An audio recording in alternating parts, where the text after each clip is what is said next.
You would rise and join us in the Pledge of Allegiance. We appreciate it. Oh, sorry, yes. We're going to have Eagle Scout Tegan Hilliard lead us in the Pledge of Allegiance. Thank you. Quickly. I pledge allegiance to the flag of the United States of America and to the republic for which it stands, one nation, under God, indivisible, with liberty and justice for all. Thank you. How quickly I forgot. All right, for announcements, the town council would like to extend our deepest sympathy to the family and friends of Alan Buttrick, who passed away Tuesday, September 6th. Alan was a mechanic too, at equipment maintenance for 11 years. He had retired in 2014. The state primary election will be held on Tuesday, September 13th from 7 a.m. till 7 p.m. at your designated polling location. For more information, please visit the town's website. And the next upcoming regular town council meetings are scheduled for September 22nd, October 13th, and October 27th, all Thursdays at 7 p.m. here in the Matthew Thornton Room. Paul, do you have any? Thank you, Mr. Chair. Tonight, Excuse me, Paul, and Barbara Healy has been excused this evening. Thank you. thank you. Tonight, September 8th, will be the last of the transfer station's extended summer hours for the season. We're resuming our regular operations Tuesday through Saturday, 8 to 4 p.m. The Merrimack Public Works Department will be hosting a local concerns meeting for the proposed safety improvements to the US 3 Wire Road intersection on Monday, September 26th at 6 p.m. Please visit the Public Works website off of the town's website or call 603-424-5137 for more information. And lastly, the library will be closed from September 19th through the 24th while the 20-plus-year-old carpet is replaced throughout the building. Our outside book drops will be closed and all due dates for the items will be extended to September 26th. Be sure to visit us beforehand to stock up on all your favorite reading books, movies, and games. The virtual library of thousands of ebooks, audiobooks, films, TV shows, comics, and music will not be affected by this closure. And one other thing is that if you aren't registered to vote and you want to vote at the primary election next Tuesday the 13th, just show up at your polling location and register at the same day. So with your license, with your photo ID, New Hampshire's a state where you can register to vote the same day. We had a couple people from out of state that moved to the town and they were surprised that they can do that. So just so everybody knows. Thank you. Thank you, Paul. All right, first item on the agenda is recognitions. The council is to present a certificate in recognition of Eagle Scout Tegan Hilliard for her achievement of attaining the rank of Eagle Scout at the age of 13 years old, as well as being the first female in the town of Merrimack to achieve this rank. And Nancy, it was your agenda item. I'd like you to speak to it if you don't mind. Oh, certainly. I'm delighted to have Tegan here tonight before all of us. She's certainly worked hard and is a great example of what's so wonderful about Merrimack youth. I've known Tegan for a few years back in, I think it was about 2018. I came to her scout group to talk about, they were trying to earn a badge for, I don't remember exactly what it was, but it was related to government. And Tegan was little then, and before her Eagle Scout days began. But I'm so proud of her, and we go to the same church, so I've seen the benefits of her Eagle Scout project. And last month we had I was able to be present at the her Eagle Scout Court of Honor, and thought it would be really nice if she was able to come here and be recognized by all of us. So I know there's a proclamation that the chair has, and I think if Tegan comes up, Yes, she well, can. Tegan, if you could join me over here. And maybe Tegan can tell people too how she earned at 13 years old her Eagle Scout. Okay, so do I go now? Yes. Okay. I mean, I guess I kind of already wanted to try and earn my because I thought it was pretty cool that we were allowed to do that, and I was like, hey, might be nice to do. And then COVID hit, and school was so easy that I could literally just not listen to what was going on, so I had a lot of free time. So I didn't have any homework, so I could just work on that. So that kind of just became my thing, and I did a lot of merit badges, so much paperwork. And yeah. Yeah. The council has recognition. We'd like to offer to you, and I know Representative Rosemary Rung will have a presentation as well. So if you can come up now, Rosemary, if you'd like. But I'll start with ours first. It's a certificate of recognition presented to Tegan Hilliard. Whereas congratulations and citations are in order for Scout Tegan Hilliard for attaining the highest rank in scouting, the Eagle Scout, in June of 2021, and whereas she achieved the Eagle Scout rank at the age of 13 years old, as well as the first female in the town of Merrimack to achieve this rank. And whereas one of the major objectives in the scouting program is to develop citizenship through community involvement, in addition to working for citizenship merit badges. And whereas she reconstructed the large front garden at Our Lady of Mercy Church to include removing everything, regrading, placing weed barrier, replanting, as well as repairing and updating the irrigation in the garden. She also had mulch delivered and spread. Now therefore be it resolved that members of the town council do hereby tender to Tegan Hilliard the certificate of recognition, extending our sincere appreciation for her distinguished service. We wish her success in all future endeavors. Presented this 8th day of September 2022, Town Council and Town Manager Paul McCallie.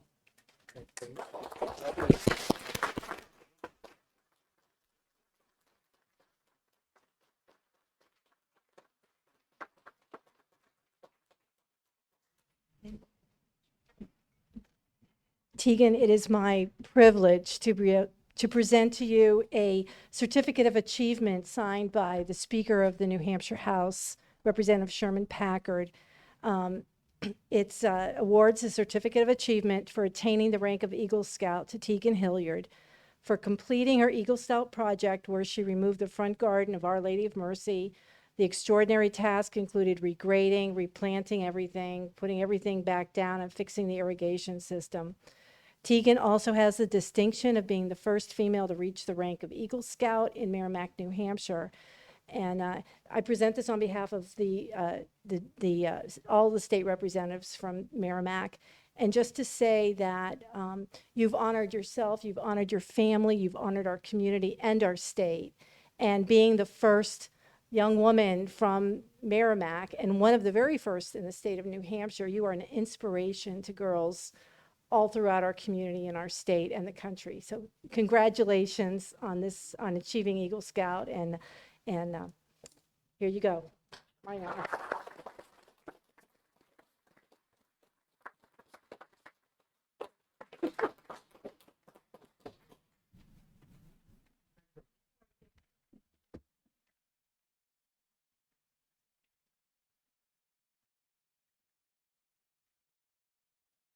Pretty amazing. All right, under appointments, we have Town Moderator Lynn Christensen, who's going to provide the council with an update on the upcoming state primary election scheduled for Tuesday, September 13th. Hi, Lynn.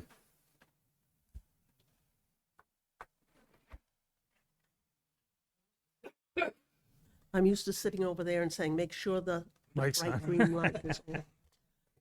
Actually, I'm here to remind you that you are all election officials and therefore expected to be at the polls or your designee. But you all know that. So We all kick and scream about it. yeah, that's true. But hey, this is my fun job. I love doing this. I love seeing everybody that I don't see all year long. You can do the same thing, and it may get you some votes. So come on up and have fun. We're all set. All the staff is in place. The ballot inspectors are all in place. I've got all my moderators. I've got a couple of new ones that you may recognize, but I'm not expecting any unusual things. We do have a couple of races, which we don't always have in the primary, but it's going to be an election, and we're going to be there, and we're going to have fun and enjoy it. So if you've Very got good. questions or you've got concerns or Go, Tom. So Lynn, I keep getting notices from the Secretary of State's office that we should be watching, 14 hours of webinars on changes based on the laws and stuff like that. You Can don't need to do summarize that. any changes that we care about? no, you don't need to do that. There's a couple of small changes, how we handle overvotes, which we will deal with. That's on my plate. You don't need to worry about it. You're there more just to supportive role in what we need. Typically, you guys handle same-day registration recordings because they come in same day, just like you said. You bring your ID, proof of citizenship, you register, and then rather than going and standing in yet another line on the checklist, you go to a separate table where you swap your card that says, I just registered for a ballot. And typically you guys are doing that, and then the name is recorded in the register that you've got there. You also handle people who don't show up without a photo ID. Finley? Yep. It was only the first year. That was a long time ago. I know, but But she never forgets. She didn't. I never forget. And I'm pleased to remind people. We treat you the same as we treat everybody else that Absolutely. comes in. You come in, you don't have an ID, go get it or have your picture taken. And we don't discriminate. We don't treat anybody else differently. And we're allowed to, but we don't. So I want people to understand that they can come in, they can vote. We're going to do everything we can to make sure that people get the opportunity to vote. I have actually taken, I've had a lady come in and say, my husband went in the hospital last night. He wanted to vote, but he couldn't get I've taken an absentee request and a ballot to the hospital room, had them fill it out. I didn't look at the ballot. They filled it out, they gave it back to me, and he was able to vote. So we're doing everything, and all of my moderators understand this, to be able to give people the opportunity to vote. This is what this is all about. This is why we're there. This is how we're doing it. There's no fraud here. Everything is coming in. And on that note, we do machine testing of the ballots every time we have an election. And I've always posted this any place I've been able to post it, to say, it's public. If you want to come and see how the machines work, how the ballots are tested, how it comes out so that we know the ballots are getting counted correctly, come watch. And sometimes people do, and they go, I had no idea that this was this involved, and you had to do these things. So I will continue to do this. We're trying to set up something so that we could possibly get Merrimack TV involved. Nick loves doing this stuff. So that he can see part of what we're doing the next time. We can't do it now. We don't have the ability to do it with the machines and all. But for the November election, when we get our test ballots and we start doing this, we may get Nick down to do some recording of what we're doing, how we're doing, explaining how the machines work. They're all a little bit different, and just to educate people so that they can see what it is, because they don't understand, and that, how come I have to do that, or why is this here? And it just works. So Perfect. that's plans for the future. Very good. Does anybody have any questions, Tom? So Lynn, has there ever been an effort to put out any copies of the ballot so that people can see beforehand? They're on the website.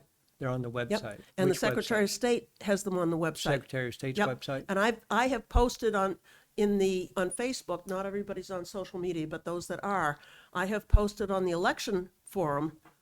Here's the link, you can go look. People have questioned absentee ballots and what's happening, and we had a little glitch this time. If you've requested an absentee ballot, that request is recorded on the Secretary of State's website. And you can go in and you can look and say, did they get it yet?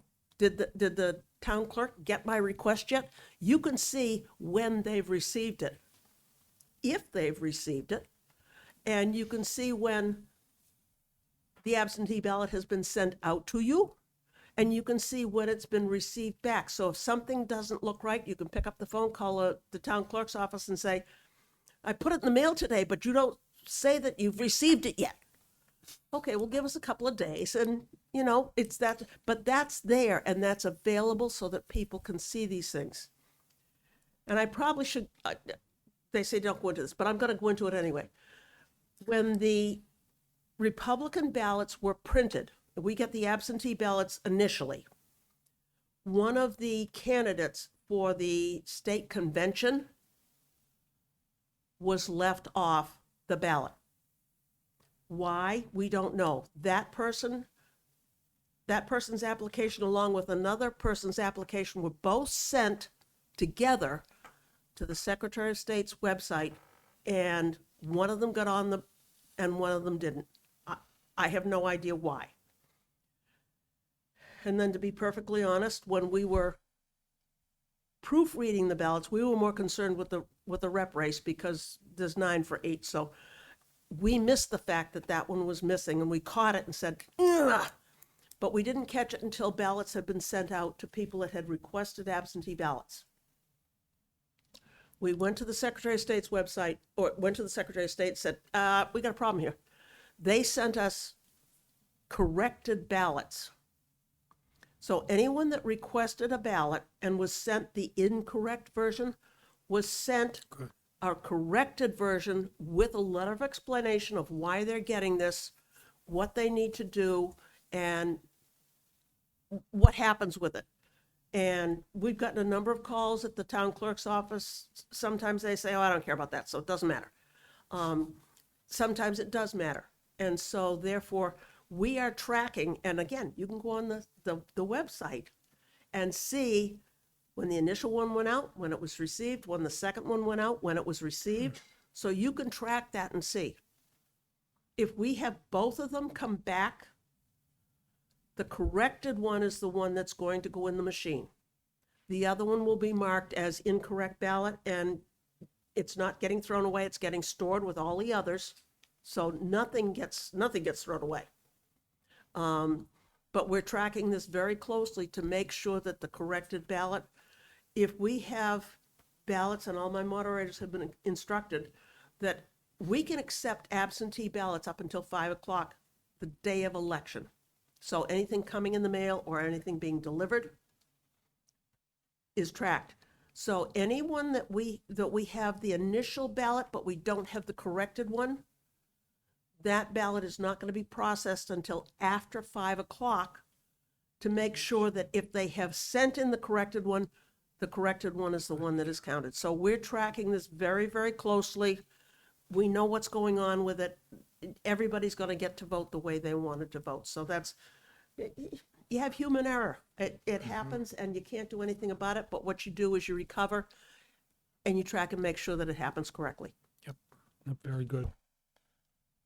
Is there anything further? And just to kind of confirm and make it out loud, both Nancy Murphy and Barbara Healy are on the ballot for representative races. And they are welcome to stand outside and hold a sign and greet the candidates that are coming in, just like all the other candidates can do, but you're not going to be inside. Yeah. But they can't But be you election will officials. designate somebody so that when the AG's office shows up and says, where's your town councilors, I can say, right there and right there.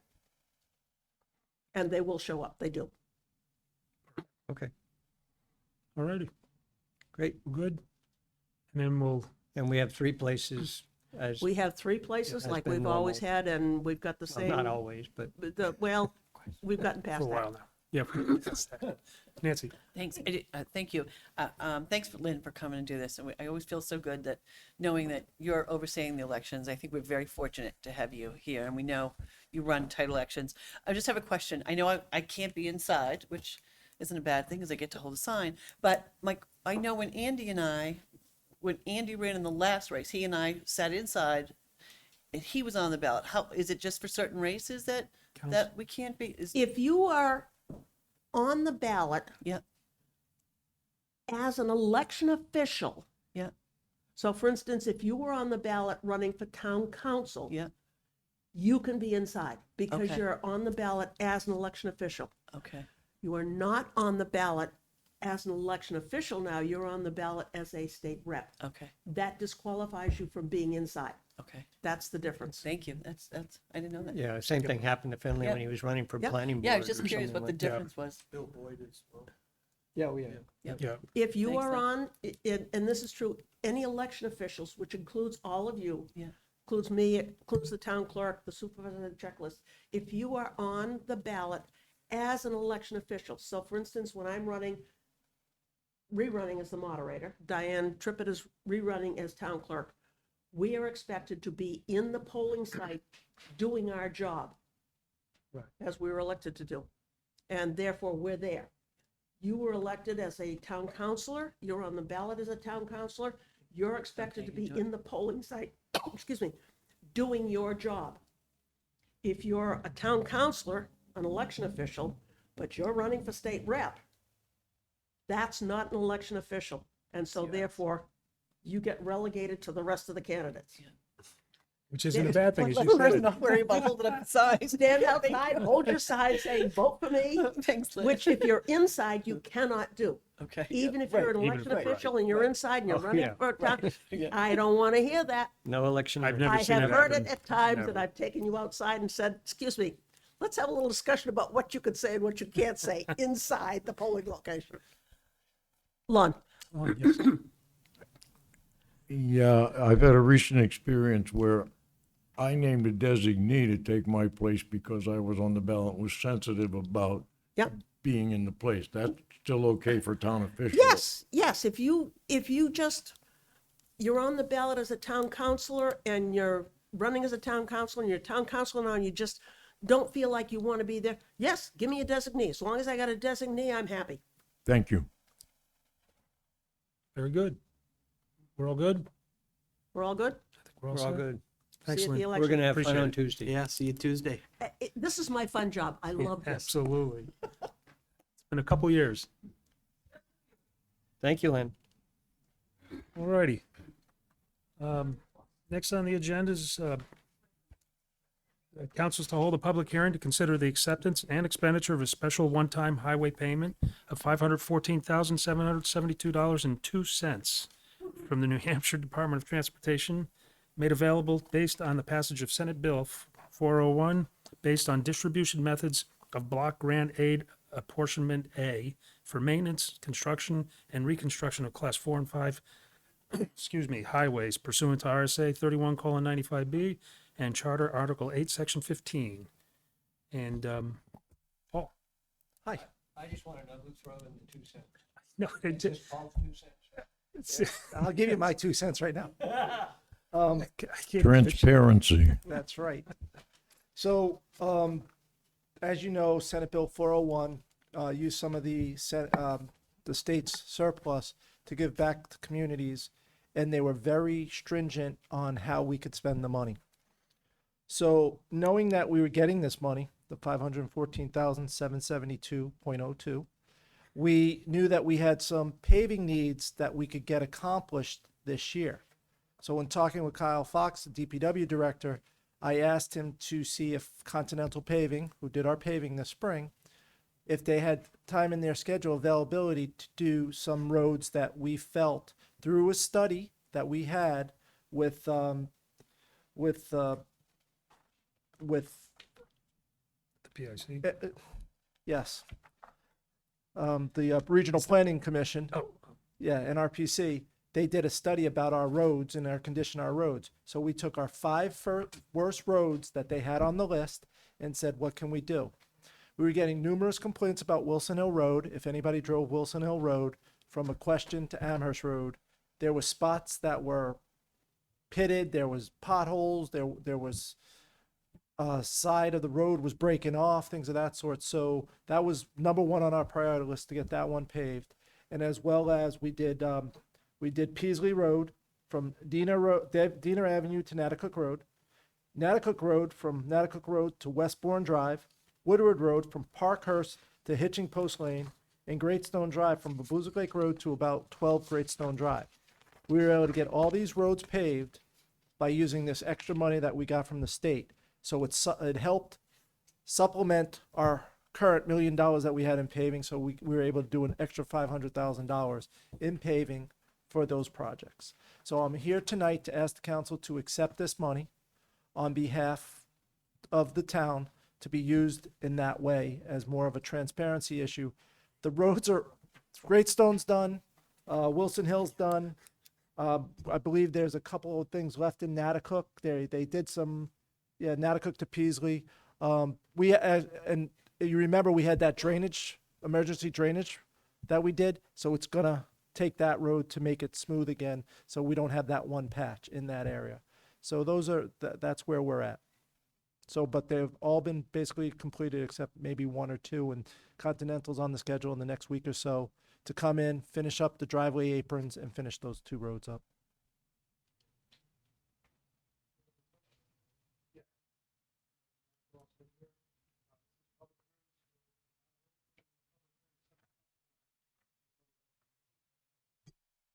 Oh, thank you, Tom. I will repeat myself then, I apologize. It's a public hearing, so if anybody would like to address the council, you can step up to the mic here or at the table. And I open that public hearing at 7:29. And seeing none at 7:30, we'll close the public hearing. Is there any further discussions from the council? I'll look for a motion then. I'll make a motion that we accept the grant of, or accept the special one-time highway payment of $514,772.02 from the New Hampshire Department of Transportation, and authorize the town manager to sign any and all documents to make it work and expend the money. Second. Motion by Tom Koenig, seconded by Nancy Murphy. Any further discussion on your motion? Seeing none, I'll call the question. All those in favor signify by saying aye. Aye. Aye. Opposed, abstained. 600. Thank you. Thanks. I just have one quick question not related to the vote. Is there an assumption we can make that these were at the top of the priority list and now we're going down the list and in future paving, those other ones will start being addressed as well? Yes, and we do our paving, and we go out to bid in January, and we do our spring paving, and we try to do it closer to June, July, Right. because we try to get we spend all the money that we have in the budget. It's another $1 million in 2022-23. It's another $1 million, so we'll spend another $1 million on paving next year to pave X amount of roads. So we're really ahead of schedule now. We're not ahead of schedule. Oh, I'm not saying that there aren't a lot of roads to be done. Yeah, there's a lot of roads to be the done, other but counter, we've got too, 5 roads. Are you now going to be prepared to get calls saying that people are driving too quickly down those newly already paved are. roads? We already are. The day Wilson Hill that Road. That's we the problem. paved Wilson Hill Road, we had 5 calls complaining that people were driving too fast. And there was That's bike the only traffic disadvantage. on that road. Now that it's smooth, bike traffic, pedal bike traffic around the curves and stuff, and people were saying it's too tight. So we did get our complaints already. But it's a good complaint to get, you know. The other thing is, I just wanted to inform the council, this is only Part A. Part B will be coming. The state on the same Senate Bill 401 gave us money for bridges and drainage. So once we get that money in October, we'll be back in front of the council again, ask you to accept it. We have a plan to use that money. Not so much the MS4, but another major bridge that we have that was costs are increasing daily because of steel and everything else. So things of that sort, but we do have a plan for some of that money. And you'll hear about the MS4, which Don has taken a very good approach, and you'll hear about that. I won't spoil it. That's more to come in a little bit. But yes, you'll hear about how we plan on spending money for MS4. And this was a question I had, but I forgot to ask you. It's the PCI, is that what we call it, the pavement Yeah, something index? right. We actually went out. We were able to get a study from NRPC to go Okay. out and look at all our roads. We usually do that with the interns, but the interns have been so busy with drainage and the MS4 and things of that sort, so they haven't been able to go and check the whole town out. So we used this grant opportunity with NRPC to do our roads, and they recalibrated or recalculated our PCI and Right. gave us these roads, and we're going to be using that as. Well, as so I, future my paving question schedules. actually was going to be, how did that line up with our PCI? How did that, I don't know if you, Don, you Do you got know, that Don? answer for us? You got to get to a microphone on. sorry, Please. I hate to do that to you. No, that's why Dawn's here. Dawn handles our paving program, so she's the one who looks at that PCI and knows Yes. frontwards, backwards, and sideways. Hi, Todd. You may as well stay there, right? Except I left all my stuff back Oh, there. Yes, the PCI are comparable. they So lined up they relatively close. used a little bit different, but relatively between the two of them, yes, they are the Okay, same. good. I'm They- glad to hear it because I do believe in the PCI and that we use that. I Yes. think it's a great tool. And so if it was way off base, I would have been kind of bummed out. But then I guess I can ask you the last question that I had. When are they going to be, we are going to be striping it? Yes, we are. Wilson Hill, I'm thinking Yes. of in particular. Yes, we don't have a date yet, but we will be striping. So Natticook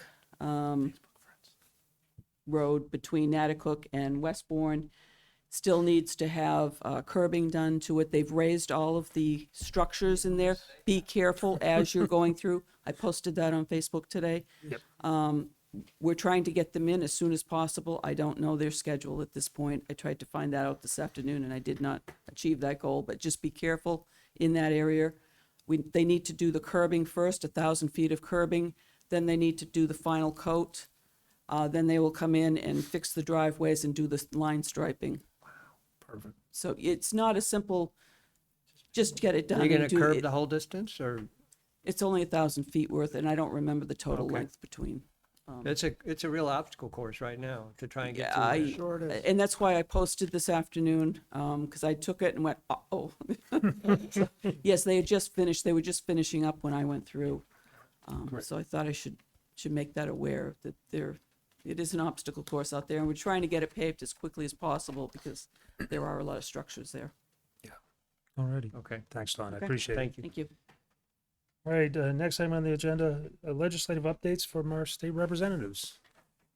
Finley, you have one in your I did in an email. refile? Yes, an email refile. I don't know if Rosemary's going to touch on it, but you should have it too. I thought Becky did it. If not, I'll get it for you. All right. Hi, Rosemary. Thank you very much. For the record, I'm Rosemary Rung, 21 Ministerial Drive. As you know, the legislative calendar is pretty quiet right now. We finished all of our work in May. We do have, the House is reconvening next Thursday for what's called Veto Day, where we have the opportunity to vote to either sustain or override the vetoes the governor's made. We've taken some of those votes over the past 2 years, but there will be several bills that will come before us. There's only one that I expect will may garner the 2/3 vote necessary to override. It's House Bill 1454. What it does is it redefines the distance that a company is allowed to build a landfill. Right now, the RSAs require a 200-foot setback. This bill would base the setback on hydrogeological studies. So it could be different for whatever landfills proposed. It all depends on how quickly the groundwater moves through soil. There's a very active campaign to have that overridden. That bill originally, it passed the House on a voice vote and it passed the Senate. So there is a chance that it could be overridden. So that's a week from Thursday. And then this past Tuesday was the first day that incumbent representatives who are planning to run for reelection are allowed to file what are called LSRs. It's a legislative service request. And it's sort of the precursor for the bill. What it does is it alerts the legislative office, OLS, the Office of Legislative Services, that we have a request for a bill. So it starts the drafting process where attorneys in OLS will start drafting language, and it goes back and forth. And I personally, I can't speak for the other state representatives that are running for reelection, but I do not have a plan to submit an LSR at this moment.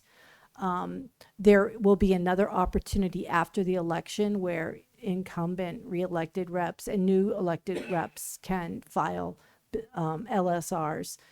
And some LSRs make it to bills. Sometimes they're withdrawn. There might be a duplicate, and OLS says you're not allowed to submit that. There's already been a duplicate. As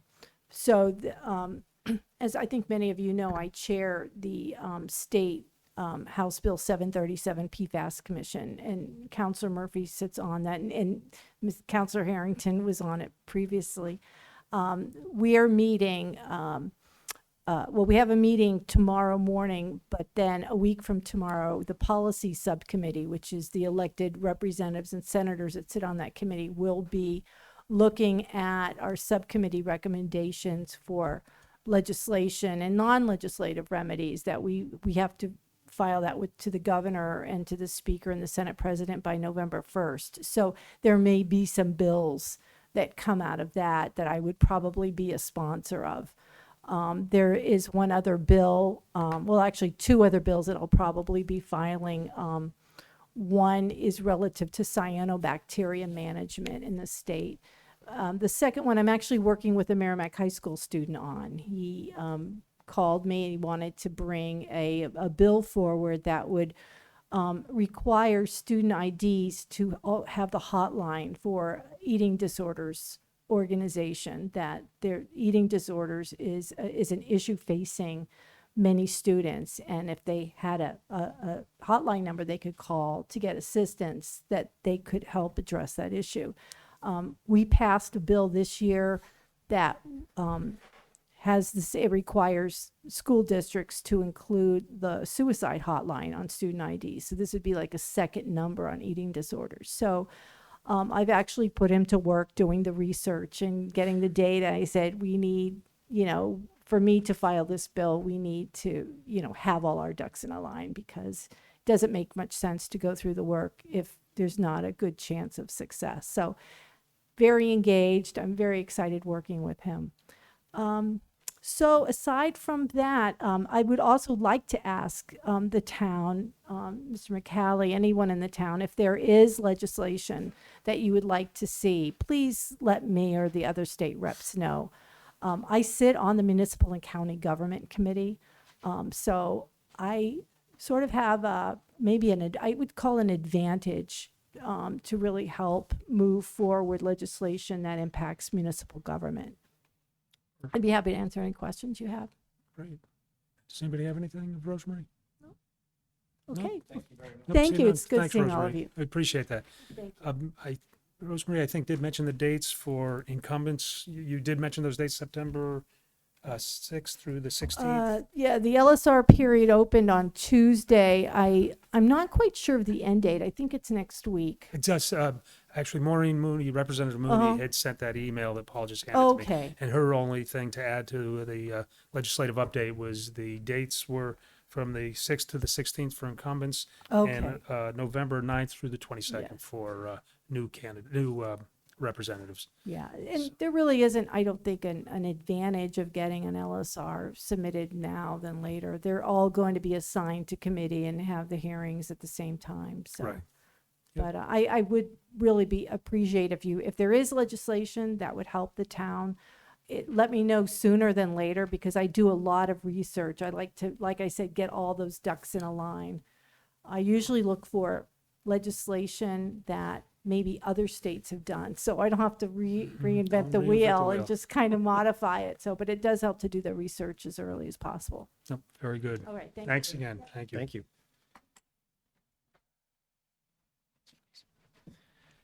All righty, town manager, town manager's report. Thank you, Mr. Chair. The annual mill and fill program, where highway crews grind up failing pavements and utilize a rental paver to pave the patches, is complete for this year. The 2-week program repaired poor pavement areas on Turkey Hill Road, Windsor Drive, and South Pabuzik Lake Road. Rehabilitation of the timber deck at the wastewater bridge at the east end of Watson Park is complete. R.S. Audley completed the work in just over 2 weeks. The work involved removing the guardrail and timber deck from the 140-foot span bridge over Babuzik Brook replace the deck with new timbers, and reinstall the guardrail. The bridge allows our wastewater staff to access the sewer interceptor and the sewer siphon on the east side of Babuzik Brook. Gale Road construction has been progressing well. The main line and drainage is expected to be completed in the first part of next week, weather dependent.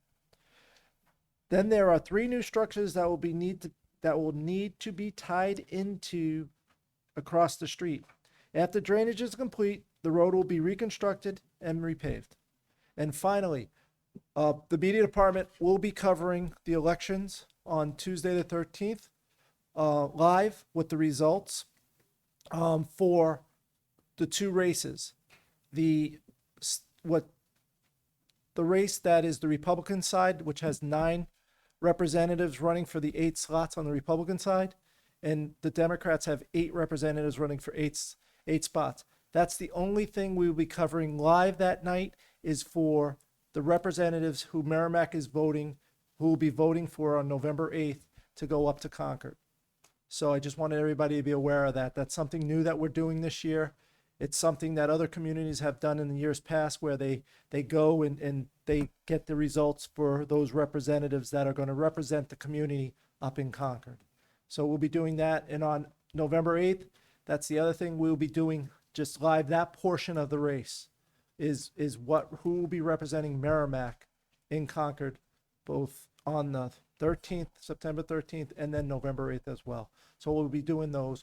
We'll have the other results posted to the website and posted to Running Scroll, but those are really who's representing Merrimack, and that's what we're using the TV for, is who's going to represent Merrimack up in Concord.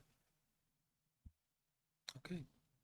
I was just wondering how we're going to avoid everybody else when those things are happening at the same time. I don't know how you focus on a live event on just to stay reps, but It's when Lynn reads, so Lynn will be mic'd up so to that'll go read live that, just for that segment. just for that Oh, section. okay. Or I call it live, tape delayed. So Nick will have it, he'll tape it and then shoot it out Okay, over. So it'll be as close to live as possible. very good. Thanks, Paul. All right, there's no consent agenda this evening, so under old business, the council's to be presented by Town Engineer Don Tuamalo with an update on the MS4 requirements.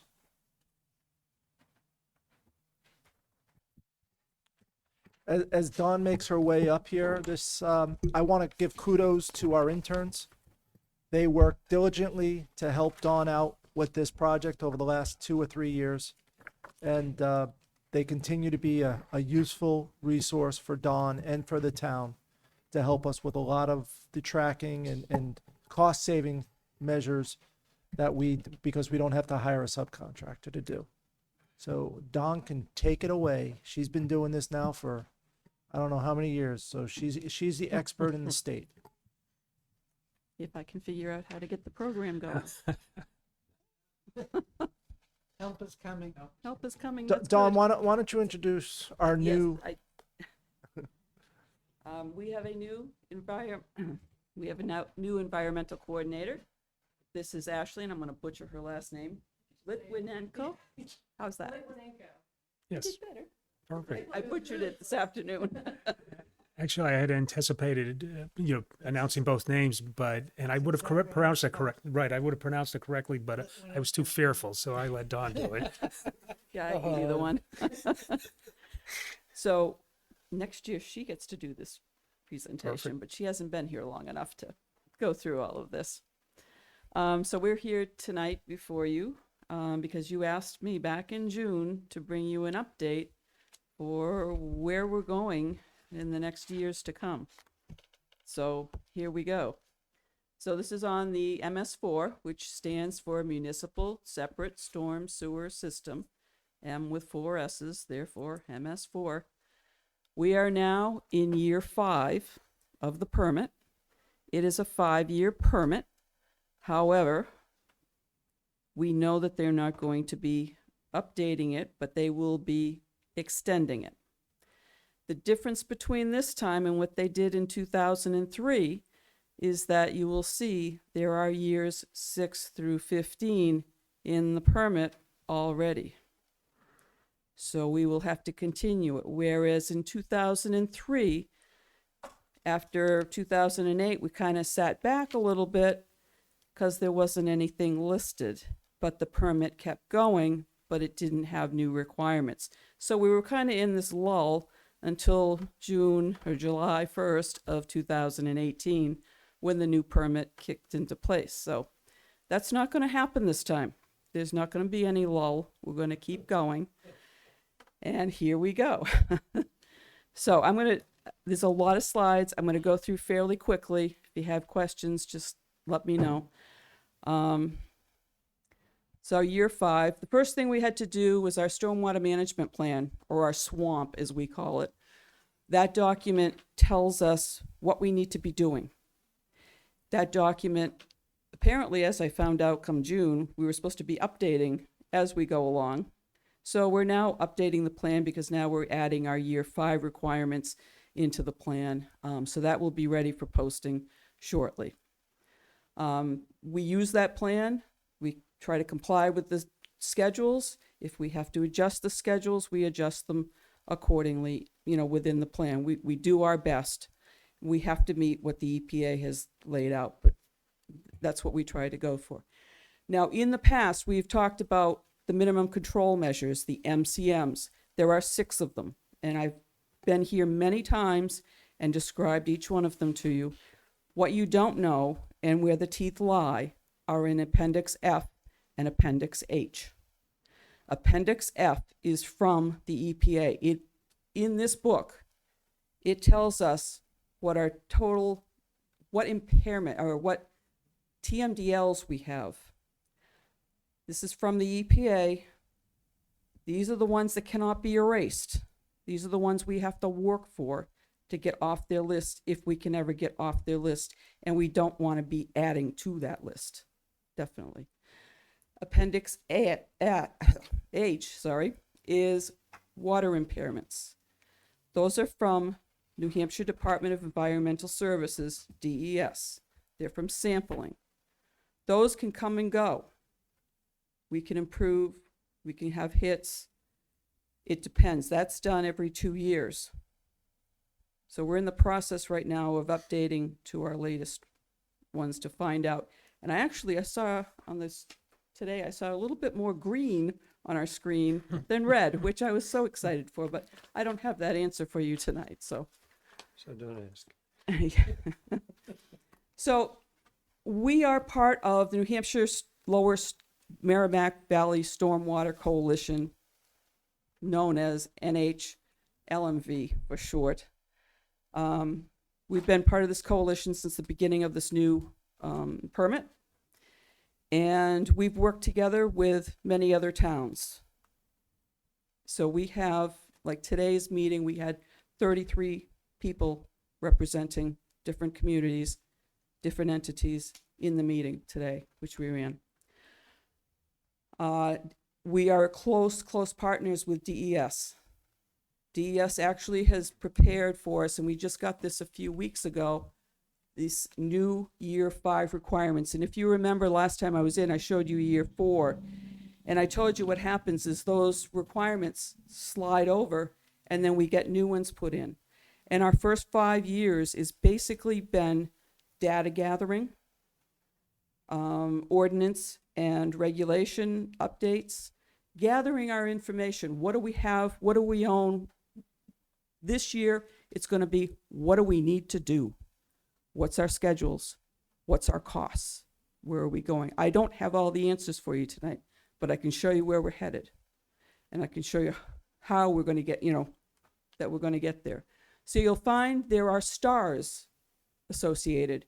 Those stars are associated costs, whether that be in a budget or whether that be in a capital improvements plan, which we'll get into later. If I have the big red circle with this line through it, it doesn't apply to us. We don't have that TMDL. We don't have that impairment. We don't have to go there, at least not yet. Not that this can change. And we're going to try to stay away from that because it's not going to be so pleasant. So you'll see that some of them, and I've took a lot of these slides out, or a lot of the sheets out, because they're annual requirements. So these are in the MCM 1 through 6. There's a whole bunch of things we have to keep doing every year through each one of those. I'm not going to bore you through each one of those. Just that sheet was just to show you that. This slide, you'll see Appendix F. This is where the teeth begin. We do not have a chloride impairment. We got a big red circle. Nope, we don't have to do that. We have a bunch of stars. So we have in Appendix F, phosphorus TMDLs. That's Babusick Lake, Horseshoe Pond. That's what we're talking about for those. We have different things we're going to have to do. Implement a schedule. We're going to have to do cost and funding. How are we going to get the phosphorus in those down? We're working on that. And then we have to complete a lake management control plan for those, basically describing everything which we have to work on. We do not have a nitrogen impairment. Nitrogen impairments are basically in Great Bay. They're on the East Coast.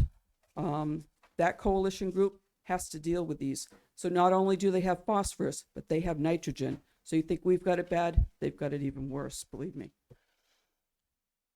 Again, nitrogen, we do start with Appendix H, also with phosphorus impairments.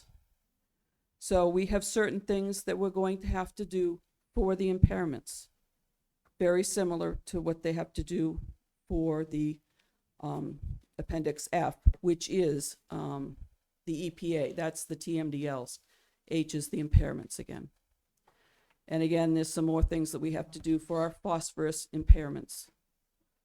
We don't have chloride, so we don't have to do that. So our MCMs, just briefly, 1 through 6, public education, public involvement and participation, illicit discharge, MCM 4 is construction, MCM 5 is post-construction and new development and redevelopment, and MCM 6 is good housekeeping for our publicly owned facilities.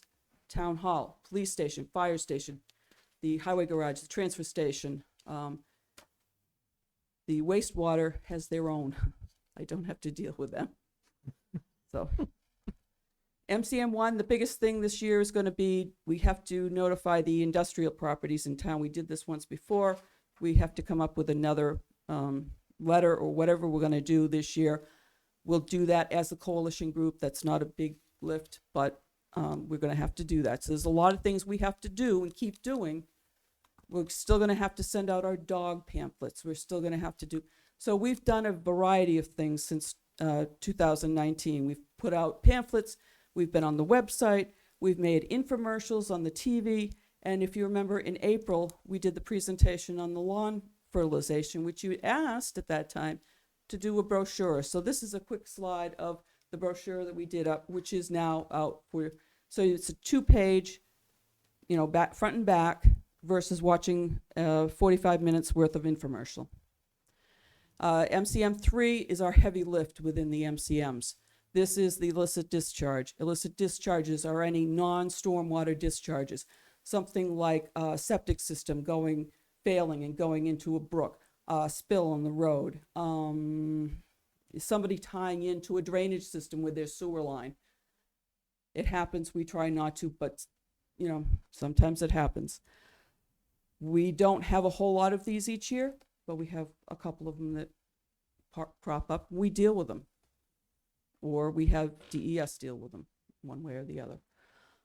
We always, and will forever be, mapping our system, mapping our drainage, continually updating what new ones. What have we found this year that we didn't know existed? And they are out there. So we have to keep making sure the pipes are being connected in the right ways. And so that's an ongoing forever. And that's where Ashley's going to come in, because that's one of her expertise. And I didn't go through her bio, by the way, which I can do later. More MCMs. This year we're going to begin wet weather. So up to this point, I've had the interns going out during dry weather, what we call dry weather. Nice, bright, sunny day. It hasn't rained for 48 hours. They're out there sampling. If it's still running, we sample. If it's not running, we walk away. It's done. So out of all those samples that we did something like 76 or 8, somewhere in there this year. And we had a few of them that had some hits. So what happens with those this year is we're now going to have to do wet weather sampling. So Ashley's going to have to go out in the miserable weather. And she'll start at the outfall. And if you know anything about drainage systems, you have your outfall, and then it goes up the pipe, and then it might go to a couple of catch basins. And those catch basins go out to more catch basins, and those go out further. So you have what's called a catchment area that we have to go work our way up. She will be working her way up the system and finding out why we have that impairment. It takes time. It takes sampling. It takes money. The other thing we have to do is employee training, which we try to be able to find these, to smell something wrong, to know something's wrong, to see if somebody's dumping something down one of the catch basins. We need to know this. And this is the way we find it, through our employees knowing how to deal with it. Tom, Don, so the wet weather sampling is only going to happen on those places where you got hits with the dry weather sampling? That's or is- correct. Okay, That's correct. I'm not doing wet weather no. okay, It's where we need to focus right. our, Okay, our thanks. efforts in. So yes, yes and no. Actually, she said "we," by the way. You caught that, didn't you? I'm always there in spirit. Yeah. MCM4, the biggest part of this is the EPA is going to require any inspector, if I go out and look at a site on February 23rd, 2023, I have to be certified to go out and look at that site to tell you whether or not they're having erosion problems, to tell you or not what they're doing is right or wrong. This came out 2 weeks ago. The EPA is putting this out for free. There are other people out there, other companies that are doing this. We could have paid $700,000, $1,200 for the same classes to be able to be certified. The EPA is giving us for free this class, 7 hours. I handed it to Ashley when it came in. She's already got her certification as of Tuesday. She's gone Congrats. through the entire thing and gotten her certification. I've only done a little bit, but I will have it before the. So We're anyway, going to do anything over Christmas break anyway, right?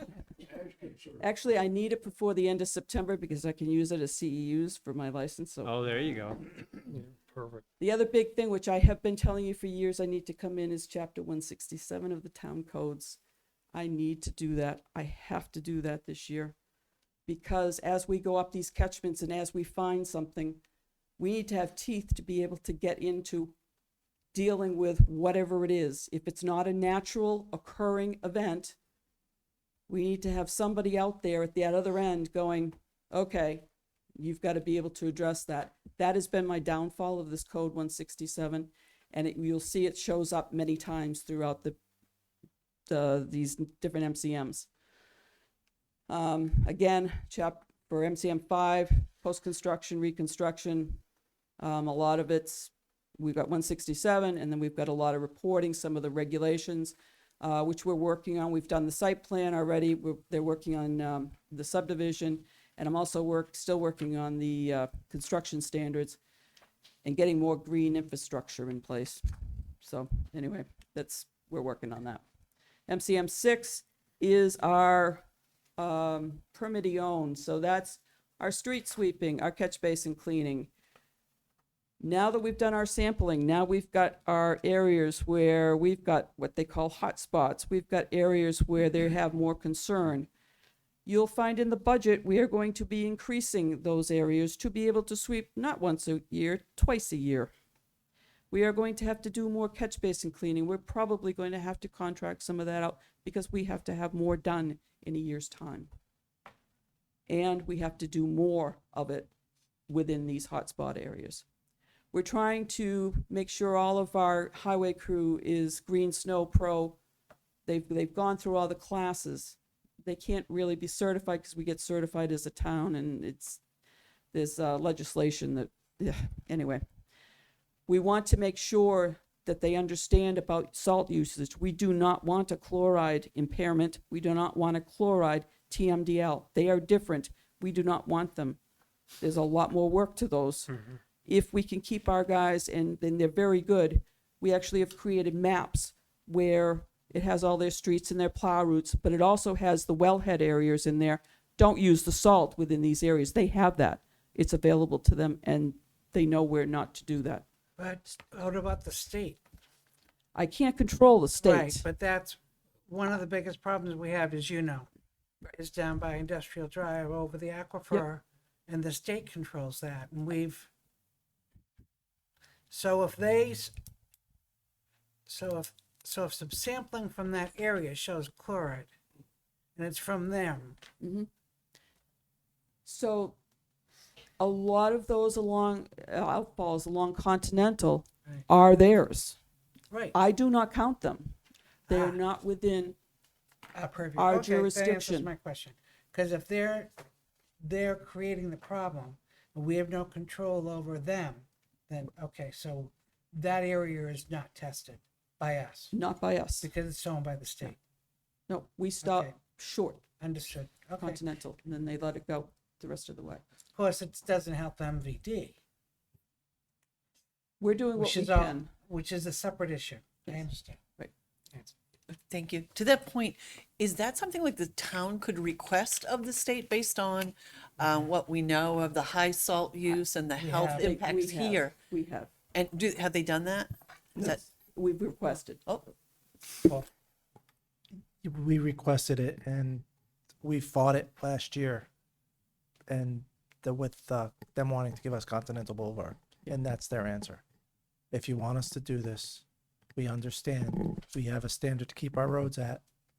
If you want to take over the road for maintenance and everything else, have at it. I'll blackmail. but they didn't respond to the testing. So we never got the testing. That was just their response. That was us saying, please stop using salt, the Oh. amount of salt that you're using there. No, but I meant, did we request actual testing so that they just informed us? I know they're quick to and happy to dump Continental Boulevard, but the testing, has that been a I'm formal sure request? MVD has. I have not been involved. MVD. Okay, so the town can't do that? I mean, I know it's not our I- road. I could go out and do it, but it's gonna cost us. No, I don't mean the testing. Can the town make the request of the state? I mean, I know MVD, okay, I'm just thinking that I think the MVD may be able to, I'm they'll sure do they it. do. They talk with the state, so yes. Right, but I'm just sure thinking they if know. the town requests it and the MVD requests that, the information would be, because I mean, that's one of the things that we've talked about for a long time. I remember the MVD, and here, there are health impacts known to be associated with that salt use. So I just think that's something as a town, that we should be able to ask that, and them to share the results with us. We're not asking them to, we're not, that's something we could do. They probably give the same answer as telling us that. And it may be, but I just think Ask that the we should question. ask, Ashley, so, just put down your list of things. Yeah. thank you. So other than that, we have to do stormwater prevention plans for everything. I didn't mean to get so far off track. That's all right. We helped you. So what you haven't seen again is this Appendix F. So within Appendix F, which is the EPA's TMDLs, these are what's listed for the bacteria for the TMDLs. And the lake phosphorus, which is what I said, Babusick Lake and Horseshoe Pond. Yep. Appendix F, these are different things that we have to do this year for Appendix F. And again, it's more planning, more getting to the point where I can give you some numbers for next year. We're gonna have more street sweeping. We're gonna have, The additional street sweeping does what for us? It's obviously not just picking up sand off the street. no, but there are, what do I want to say, bacteria, there, That's being Everything is picked up by within- the with- street sweeping? yes, it'll pick it up so it doesn't get to the catch basins, so then it doesn't go out. Not all of our catch basins, one thing we're doing with catch basins now is we're making sure they have sumps in them, so that they're collectors, so they will collect some of this material before it goes out. That's one of the structural BMPs that we'll have to be looking at. And everything that I've done since I've been here, I make sure that there's good sumps within the catch basins. Anytime we replace any of ours, we make sure there's sumps within our catch basin. There are certain times we can't, but we try to always make sure the sumps are in there. So that's one thing we have been doing. So we've been doing a lot of this stuff. as we can, and as it's come up in the last basically 15 years or whatever, since 2003, we've been working through this point. And it's going to take a lot of work to get there. But we will. We have to do implementation schedules, cost and funding, and our plans, like phosphorus plans.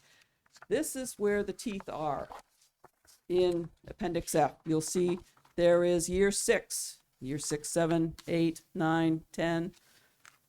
We can take a little bit of break and do some performance evaluations in year 11, 12. But everything's got to be done, apparently, according to this, for our structural BMPs within our town-owned facilities in 10 years. So 5 years from now, I've got to look at the CIP I put in, and I think I've got to push that forward a little bit more. Not realizing that it was due in 10 years. I thought I had more time, but I don't. 13 years, we start over again and keep going, and it goes up to 15 years. And by then, I'm sure they'll come up with a new permit and new whatevers. Appendix H, these are our impairments. Again, we're going to have to do something very similar. These are the ones we are impaired for different things, and we'll have to address those. Maps. So Kevin, before he had left, had started to put together all of these lovely maps, and you'll see the area that doesn't show up real well in this center. Can I do this? In the center, it's not showing up on the screen. The blue in the center plan here is our area that is located within the MS4. And then all these little plans on the side are the different types of impairments. So I kind of took those and blew them up. So this is a bacteria impairment, and you can see the area that's in dark with the little red, which is the streams. Those are the two areas where we have bacteria impairments. Metals impairments is basically along the Sauhegan River and then down onto the southwest corner of the town. This is bacteria TMDLs. This is going to be a tough one. This is the EPA's Appendix F, where we have to address bacteria in this town. Good chunk, About bacteria, are you talking about E. coli or are you talking basically. basically? This is the phosphorus TMDL, and like I said, we only have Babusick Lake and Horseshoe Pond, which are big ones. And we will be having to address that. Babusick Lake, Don, if you can just stay there for a second. Are we working with Amherst on that as well? Because the lake is 90%. 90% Amherst, and Yeah, and if you remember, we are doing SRF, the clean, we've got that loan. Yeah. And they're looking at our section of Babusick Lake. right. And they're going to be coming up with some guidelines for us, so it will be helping us to answer some of our questions. And Amherst, I do not know, I have not talked with Amherst. We only have to address what's coming out of our pipes in our section. Okay. It's not the entire lake. Okay. It's what we have in our section. That's And it's this, beneficial for us if we just Right, have if to. we- we're not our testing the lake, pipes. we're testing what's coming out of the pipe, it's much better for yes, us. Yeah. yes, we're testing the pipes, not the lake. And they're coming up with a plan to try to reduce the phosphorus, try to reduce the bacteria in using different types of BMPs out there. Knowing that we don't own land out there, it's difficult.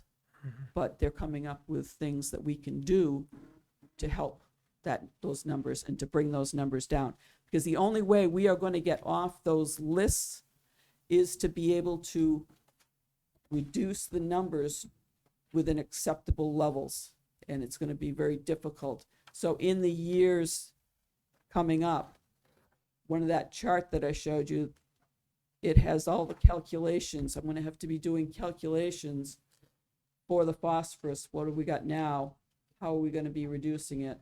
And be able to make those estimates and then be able to prove it in the future. And that's the only way we're gonna come off, because we'll get credits. As those numbers come down, we'll get credits.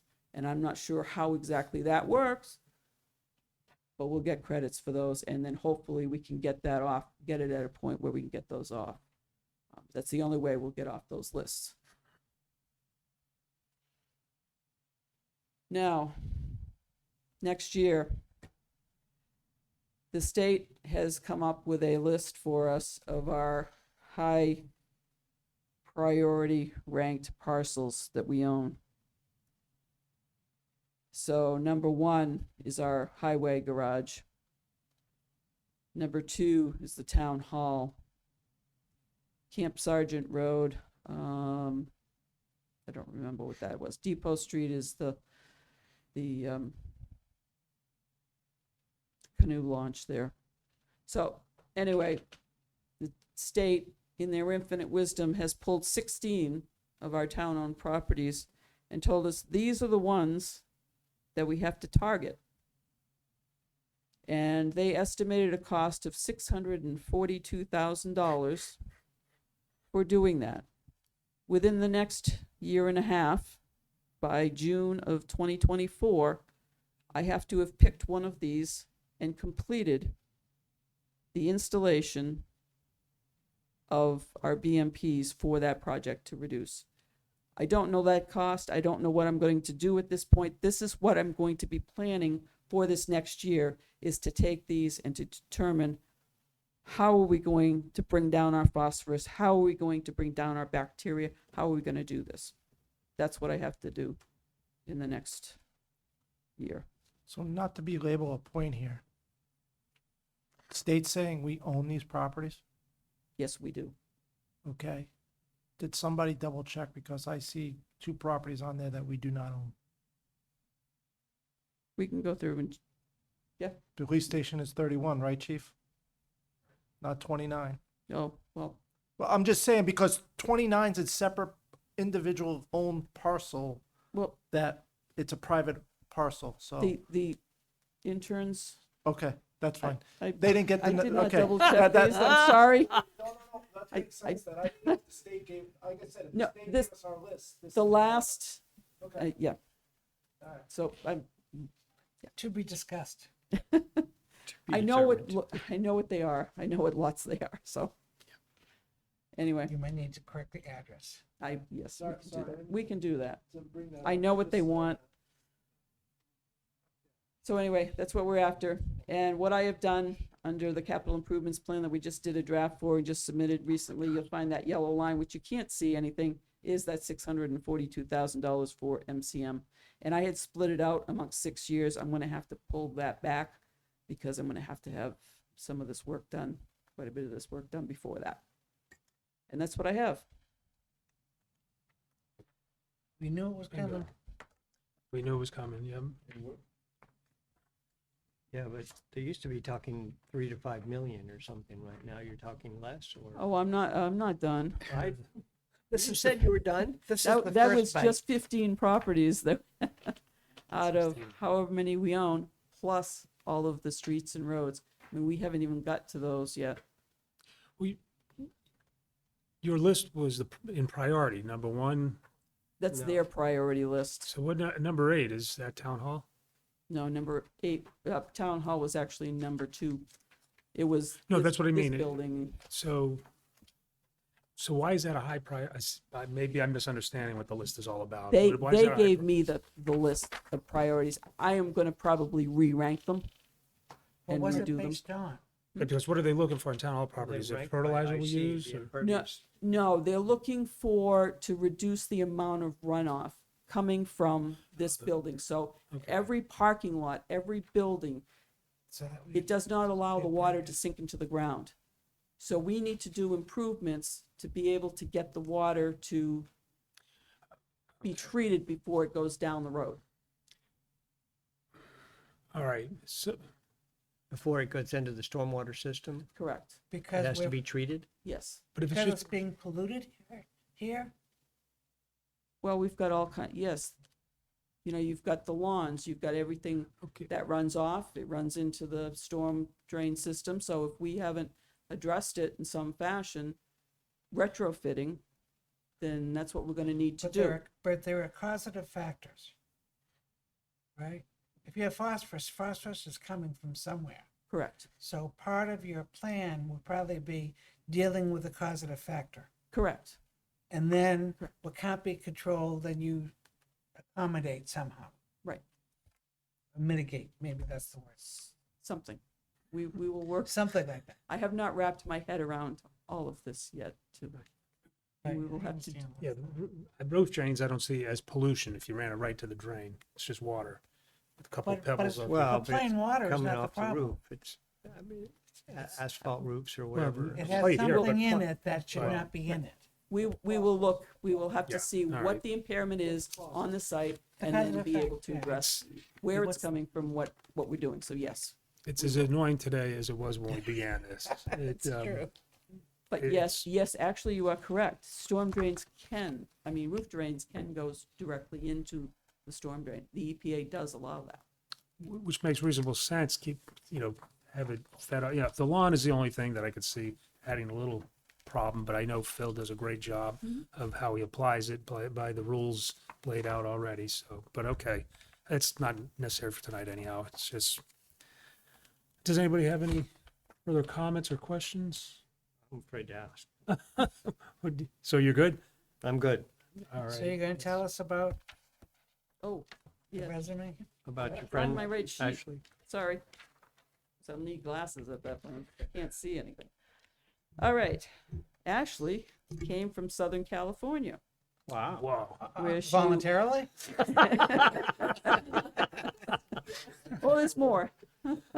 She was a restoration ecologist. She had 10 people working under her, and she did restoration work in military installations. Ouch. She removed and monitored invasive plant species, installed native plants, and conducted habitat assessment work. She worked several years for the ArcGIS GPS mapping and creation for the city and county levels. And she led a wildlife and vegetation surveys in the New York State with the Department of Environmental Conservation. And she received her Bachelor's of Science from Paul Smith College in upstate New York. She comes from New York originally, Oh, I see. and they were traveling for the last few years. And she and her husband and her 2 dogs have now come to New Hampshire to be closer to family. Very And good. they like to do mountain hikes and Awesome. enjoy Excellent. our- Welcome. Very good. Thanks for coming. Where in New York? Good to have you. I just was in Saratoga. Huh? Beautiful place. But well, welcome aboard. We're thrilled to have you. And it's a great resume. We were Yep. very fortunate for Yep. coming. Little does she All the way know across she's the- gonna have milfoil. I know, and I'm hearing all that. Oh, great. Welcome, Ashley. That's awesome. I kind of put the books of all of our invasive species or Yeah. It's been a fun thing. bookshelf. So, Well, very, very good. All right. okay. Well, Thank thanks. you. Thank you, Thank you Don. very We much, appreciate you Don. guys.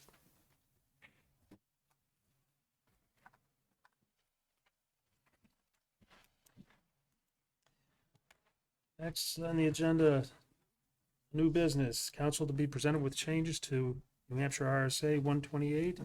Review the current role of the municipal health officer as well as review summaries of readiness to address local public health threats for the Department of Health and Human Services. And here this evening is Chief DeFranzo and Aaron Olson, our health officer. So before they get going, this is something that we took up at the retreat. This is something we took up on the retreat and was asked to bring forward. Its timing is perfect because of the readiness plan that has to be submitted, and that in July came effective the new RSA about health officer and this readiness plan. So they're here to explain all the good stuff. Erin is our health officer. She's been with us for a little over 2 years now. Almost 2.5. So, and she's been out and about. The restaurants know her, and all our food truck vendors know her as well too. She does all those inspections as well. as well as swimming pools and anything else that a health officer should inspect. She inspects. She inspects. Thank you, Paul. So, as Town Manager Paul McLean mentioned, I'm Are you here Mike? tonight- You have to be Oh, on or be my closer. first time doing it. I want to Keep the thank lights you on. all first for just allowing me the opportunity this evening to be here to review the changes of RSA 128, in addition to reviewing the Health Division functions and then our 2022 Public Health Readiness Report. Do you want changes for me? So RSA 128 is the state statute that governs the appointment, term, authority of town health officers and health officer deputies. The changes to RSA 128 first started in June 2021. The New Hampshire DHHS Health Officer Liaison Unit has kind of been spearheading all of these changes, and I've really started getting us all up and going with those changes this past year. COVID kind of put a slowdown on a lot of these changes. So the changes include new local board of health meeting and reporting requirements, health officer training requirements, and then a couple of small changes to health officer appointments. The most significant change to RSA 128 is new requirements for the local board of health. The RSA 128 states that the health officer, being me, shall serve as the secretary and executive officer of the Board of Health, and the town council shall constitute the local Board of Health. So that would be all That's of us. you. Yes. That is you. So what changes for all of us going forward? You as the town council and appointed Board of Health, and I as the health officer. Going forward, the Board of Health is required to meet at least once a year, more frequently as required. COVID's a great example of that. If there were needs, a pandemic, a situation that arose that required us to meet more often, we would do so. The annual Board of Health meeting should serve as our time to review my role and the capabilities of the health division, and then discuss any other topics or health-related concerns within the community or anything you or other community members might have. In addition, we're also required now to complete and submit a readiness report to the New Hampshire Department of Health and Human Services. And the report is supposed to provide information to the state regarding our municipality, Merrimack's ability to address relevant public health threats. Chief, can you move the mic just a little bit closer in front of her mouth? So I don't mean to be obnoxious, but just It's okay, so that I'll everybody talk can louder hear for it you. as well as possible. No problem. Few small changes to RSA 128. There's new health officer training requirements. The new requirement states that each health officer must complete a minimum of 3 hours of training. Myself and the other health officer, Richard Jones, building a health official, both have already completed this training. It was online, done through the New Hampshire DHHS. The health officer liaison, again, came up with that training and made sure we all got it complete. And small changes to health officer appointments. RSA 128 now allows health officers to be out-of-state residents, serve as a health officer in the state of New Hampshire.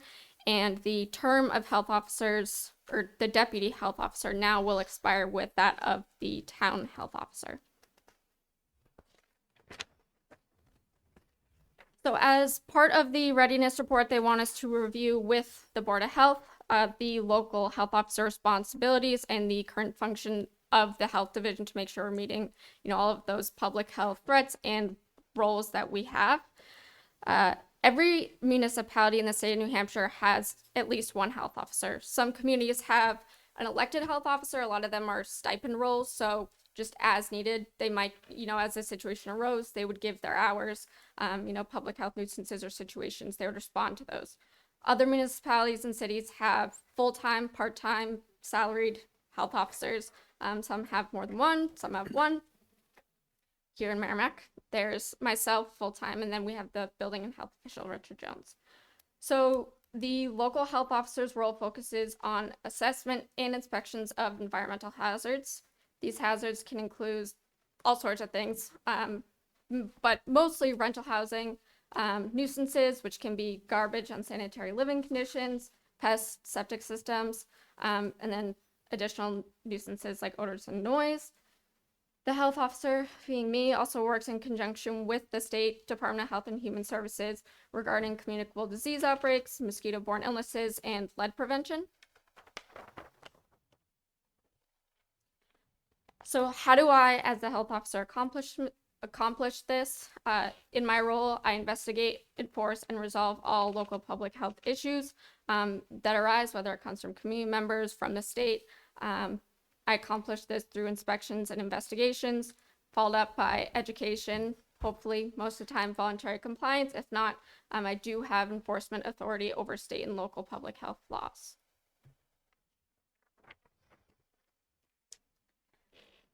So on top of our and my local health officer responsibilities, Merrimack is one of 15, or the only 15 self-inspecting municipalities in the entire state of New Hampshire. Being a self-inspecting municipality, again, gives us additional responsibilities. So self-inspecting communities have licensing and inspection responsibilities. The Merrimack Health Division licenses all food establishments and public bathing areas, so public beaches and pools. In addition to inspecting all food establishments, mobile and temporary vendors, pools, public beaches, child care facilities, foster care homes, public and private schools, septic systems, and grease traps, with the help of wastewater over there. The Health Division also plays a key role in emergency preparedness and conducts foodborne illness investigations as requested by the State Department of Health and Human Services. This next slide is just to give you a brief overview about the past 3 years of the Merrimack Health Division's activities.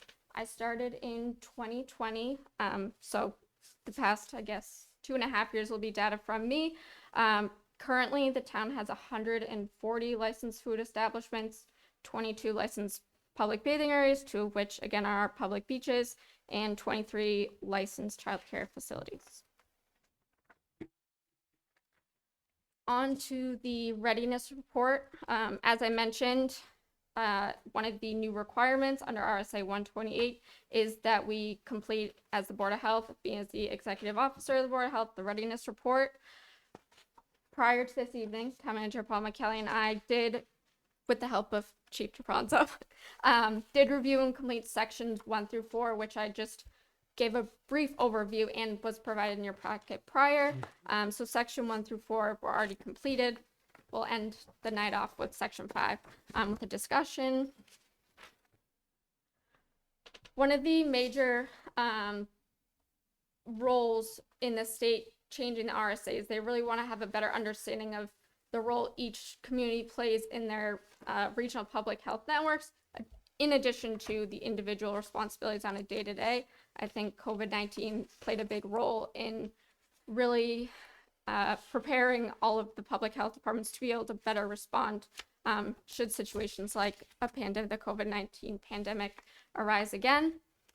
So background information on what public health network serves our community, and then I also just want to provide some information on the involvement which I have as a health officer within each of these organizations. Throughout the state of New Hampshire, there are a total of 13 regional public health networks.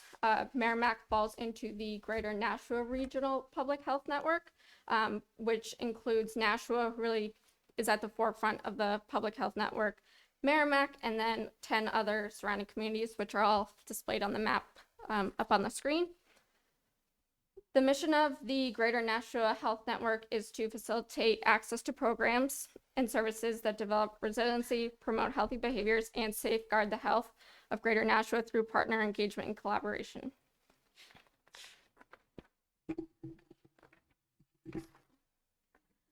The oversight for Greater Nashua Health Network comes from the Public Health Advisory Council Executive Committee. It's a mouthful, which I have had the opportunity to serve as a current member on. The FAC, much easier to say, Executive Committee meets quarterly to review public health services throughout the region and to identify important health needs and priorities within the region. The FAC also maintains and monitors the implementation of the Regional Community Health Assessment in addition to identifying the priorities of the Community Health Improvement Plan. lastly, last committee served on, the Public Health Advisory Council. I messed that part up. Sorry, let me find my bearings. The Public Health Emergency Preparedness is a subcommittee of the Greater Public Health Network.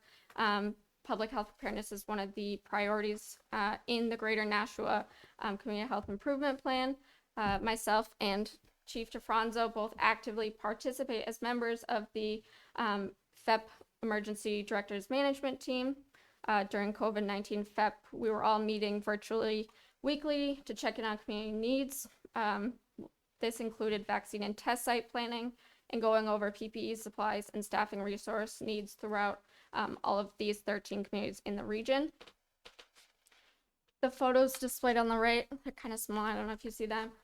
These were taken back in the spring of 2021. This was at the mass vaccination site at Fidelity.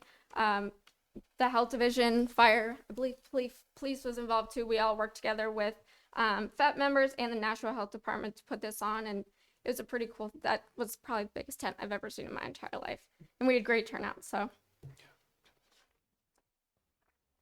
And lastly, as I mentioned, public health emergency preparedness is one of the 5 priorities currently in the region's community health improvement plan. During our quarterly meetings now, the FEP management directors work on the 3 identified objectives. The current objectives of FEP are to improve regional communication structure, increasing public health planning and exercise training among various sectors, and lastly, strengthening working relationships between the Greater Public Health Network and the state of New Hampshire. One example, our last meeting, we're working on our, can't think of the word now, our post report. So how did the Regional Health Network respond? What were we good at? What weren't we good at with these vaccine clinics, with the testing sites? What resources did we have at the time, and what could we use going forward? So providing that information to the state. So again, should a situation like the COVID-19 pandemic arise again, we will all be better prepared and be able to work better as a region and a state together. And lastly, section 5 of the readiness report, and I wanted to open it up for all of you guys' point of view. They want us to report back to the state on what we as a community, the Board of Health, believe are the top public health or sanitation priorities or challenges within the town of Merrimack. So I want to open that up to you guys. I don't know if that's something we want to have a discussion about now or bring that information back separately. We'll probably have to bring it back separately, I think, but does Nancy? I do. I would love to know what your thoughts are, Erin. What do you think in your work? What are you saying as the top 3? So it's hard to boil it all down because they are such broad topics. I do think, and it's one of the priorities in our regional plan, is healthy homes. Something I see a lot is hoarding, again, falls under the healthy homes. That can be lead prevention. That can be having community resources for elderly populations in their homes, accessibility to homes. In addition to, I think water quality is a big thing, obviously, in the town of Merrimack. Contaminants in our water. Again, they're very broad categories, which we can break down into smaller pieces and priorities within those categories. But those are definitely the 2. I would also categorize public health emergency preparedness again, which I think we are, as a community, doing fairly well at, but there's always room for improvement. Sure. Anybody have any other ideas? I'm not that imaginative. No, Nancy, go ahead.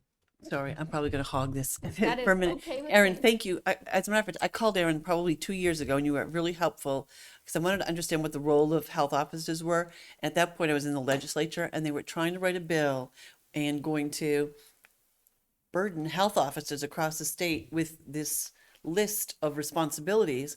And that's when I first learned that some towns don't have health officers, some are volunteer, some work part-time. So it was that point I was speaking to the people that were writing that bill saying, we can't have the same expectation of health officers because they can't come to that role from very different backgrounds. Plus, they don't have the same amount of hours and stuff on the job. I'm really grateful that you're here tonight because it gives us an opportunity to ask a lot of the questions that I've had.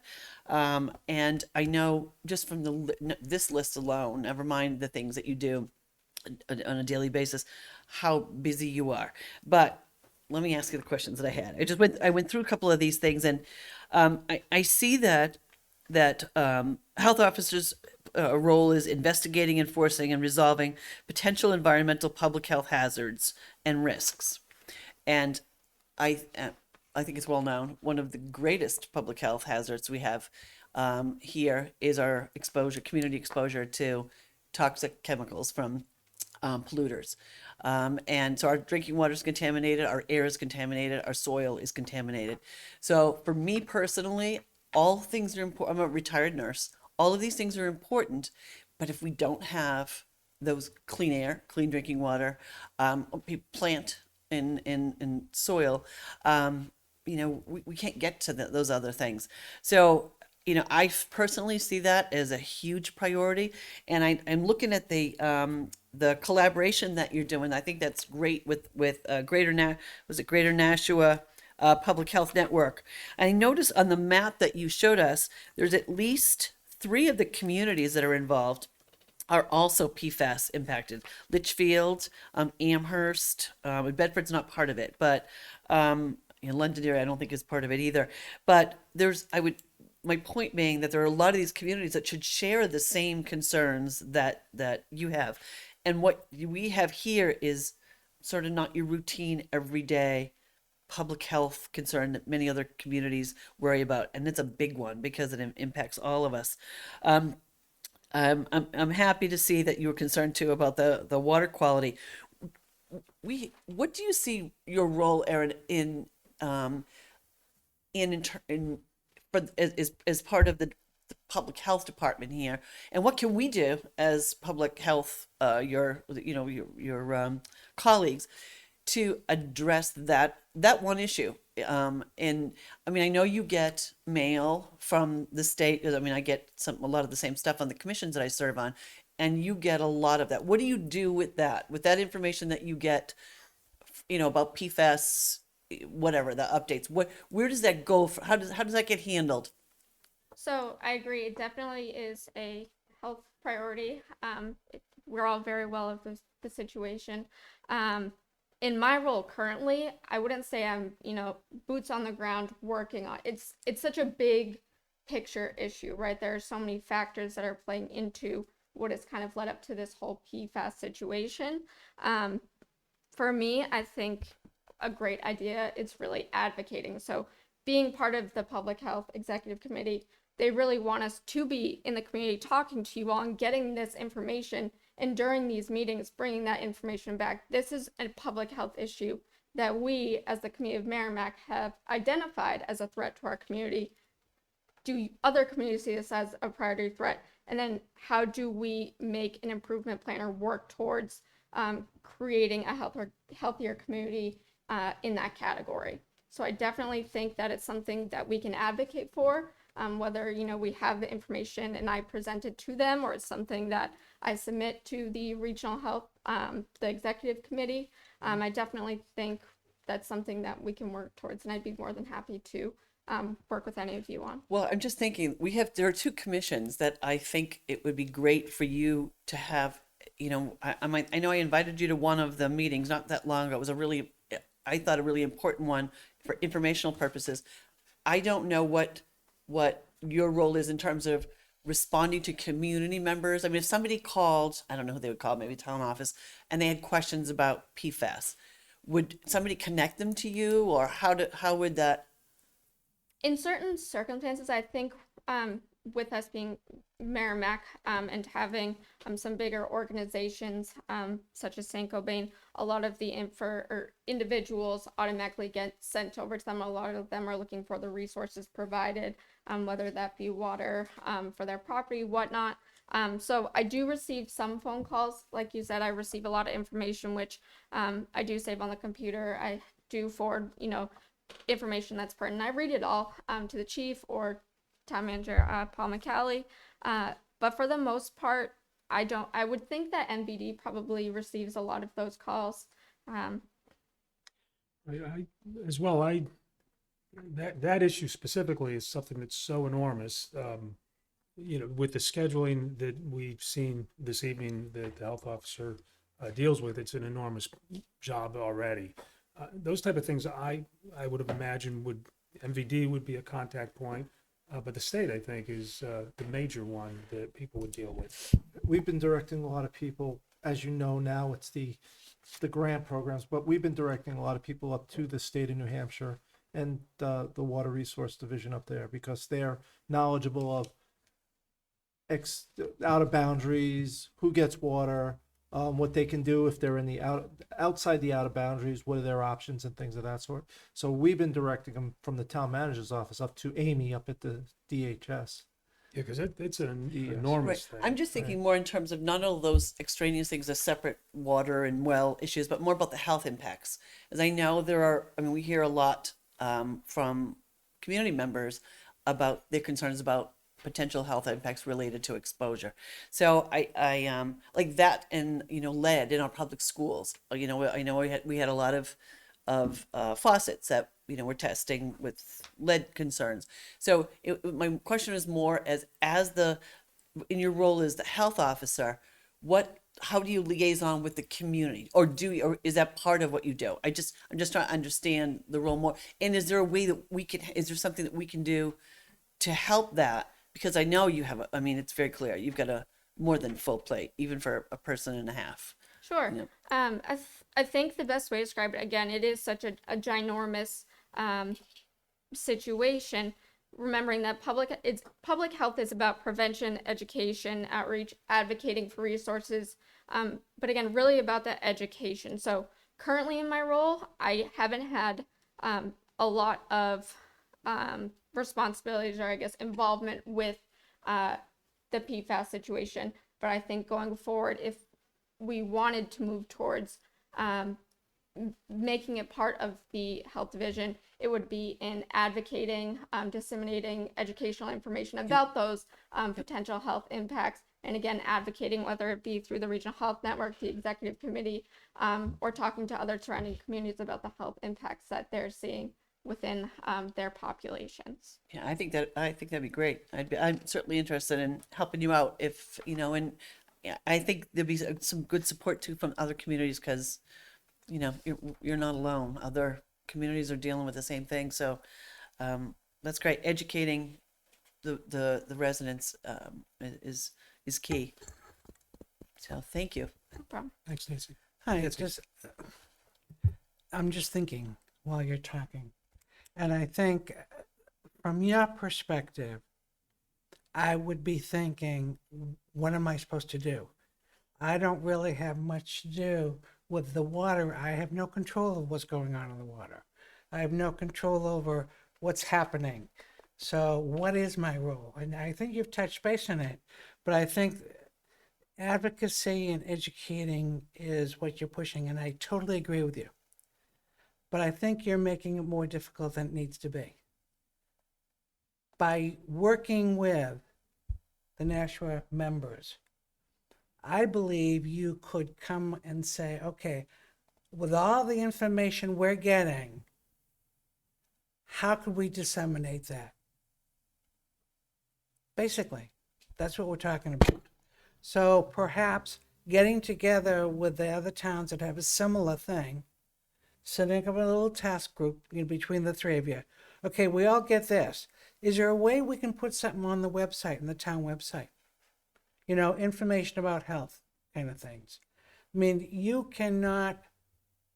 You're limited in what you can do in terms of the enormity of it. I understand that. And I think you're totally right. And with whatever else you're doing, you don't have a lot of time. But I think you could accomplish what you're talking about without too much extra time working with your colleagues and saying, we're all getting all this data. How can we get the information out? That's all it is. How do we get it out to people? So perhaps you can brainstorm about all of you working up to set up something, maybe even through the Nashua group. What are the kind of questions that you're getting? What are potential impacts? Here's some articles you want to read. this is who you can call to get some information, frequently asked questions, that kind of stuff. And I know you're limited, but I think you could utilize the information you are getting by doing exactly what you want to do, which is advocating and educating. Nancy, Yeah, similar? no, I agree. And I know Karen Craver at DES is a phenomenal resource. She used to work for DHHS, and she would be happy to work with you. Katie, oh my gosh, last name just lost it. DHHS, because there are two commissions that are both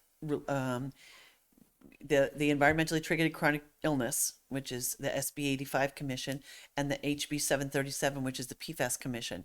And those people all sit on those two commissions with us, and there are a number of reps that also sit on those. A lot of really good information comes out of those. And I mean, we try to disseminate it as citizens, but I think it's really important, since this is a huge issue in this community, that it should come, be available to from the town. And a lot of it's you're not have to reinvent the wheel, as Nancy said. It's a matter of just having a central location that townspeople can say, call the health officer about whatever, and the information is there. So, and I agree. So you and your colleagues Yep. can work together because you can help each other out. I'm all about efficiency and keeping things, Because they're simple, straight to the point, and It would help them too. I agree. And I appreciate that brainstorming is helpful, and I agree. I think it doesn't need to be overcomplicated. We have the information. Yes, this is a newer thing in the past decade, and we're still learning about it. But at this point, I do think we have the ability to kind of boil it all down and provide It's those just main the how. resources. It's just the how. For sure. Thank you. I don't know that I could name challenges, but I believe that Councilor Harrington's on the right track in terms of somehow educating people to the fact that public health is important. And far be it from me, but I wonder if you've thought about reaching out to the schools for programming of some kind in terms of getting that component perhaps going. I just point out or mention the fact that about 30 years ago, or maybe 25 years ago, we began to talk to the young people about recycling. And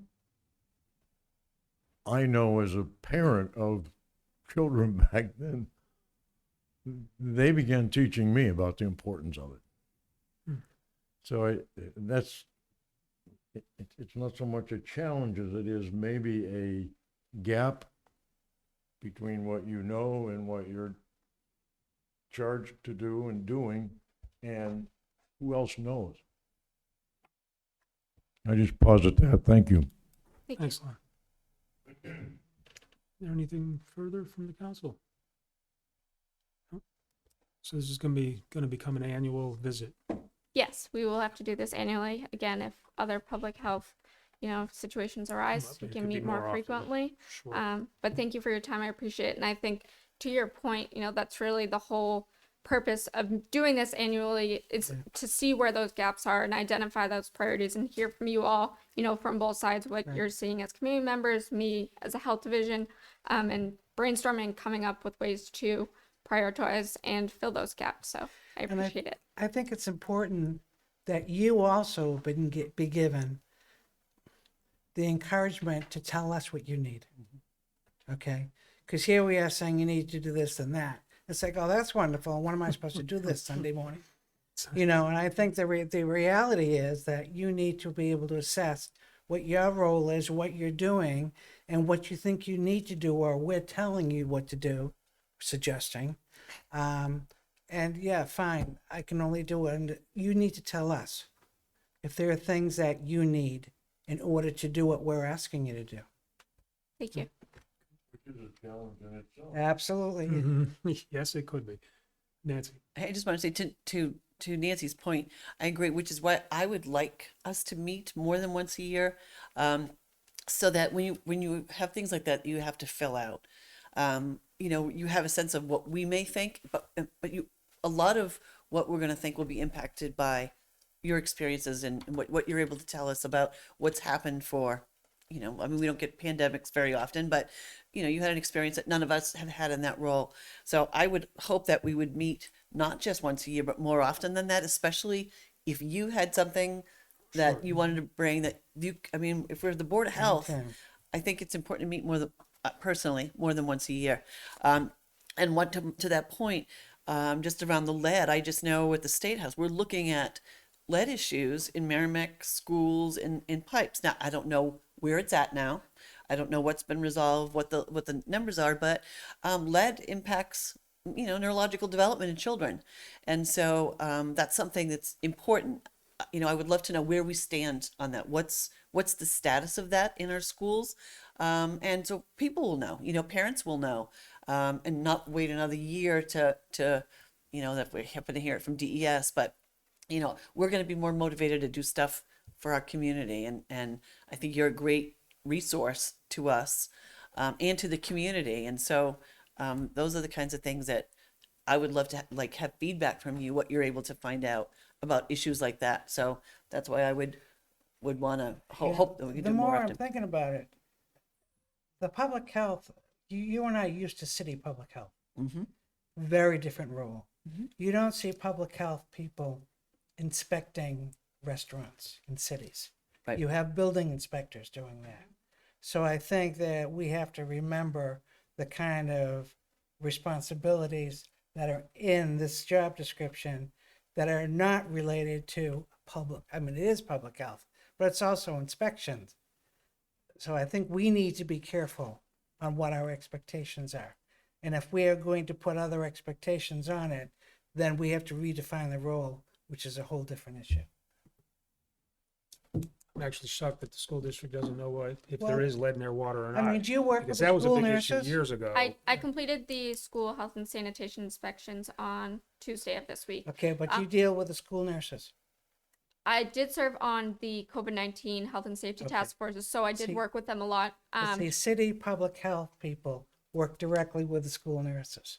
So it's just, the point is that I'm cautioning my cohort here, is that we have a perspective that is not realistic when we're looking at your job description. I think a good way to break it down, and prior to Merrimack, I was a health officer for the city of Watertown, Mass. So bigger Okay. community, it was a city, a bigger department. Yeah.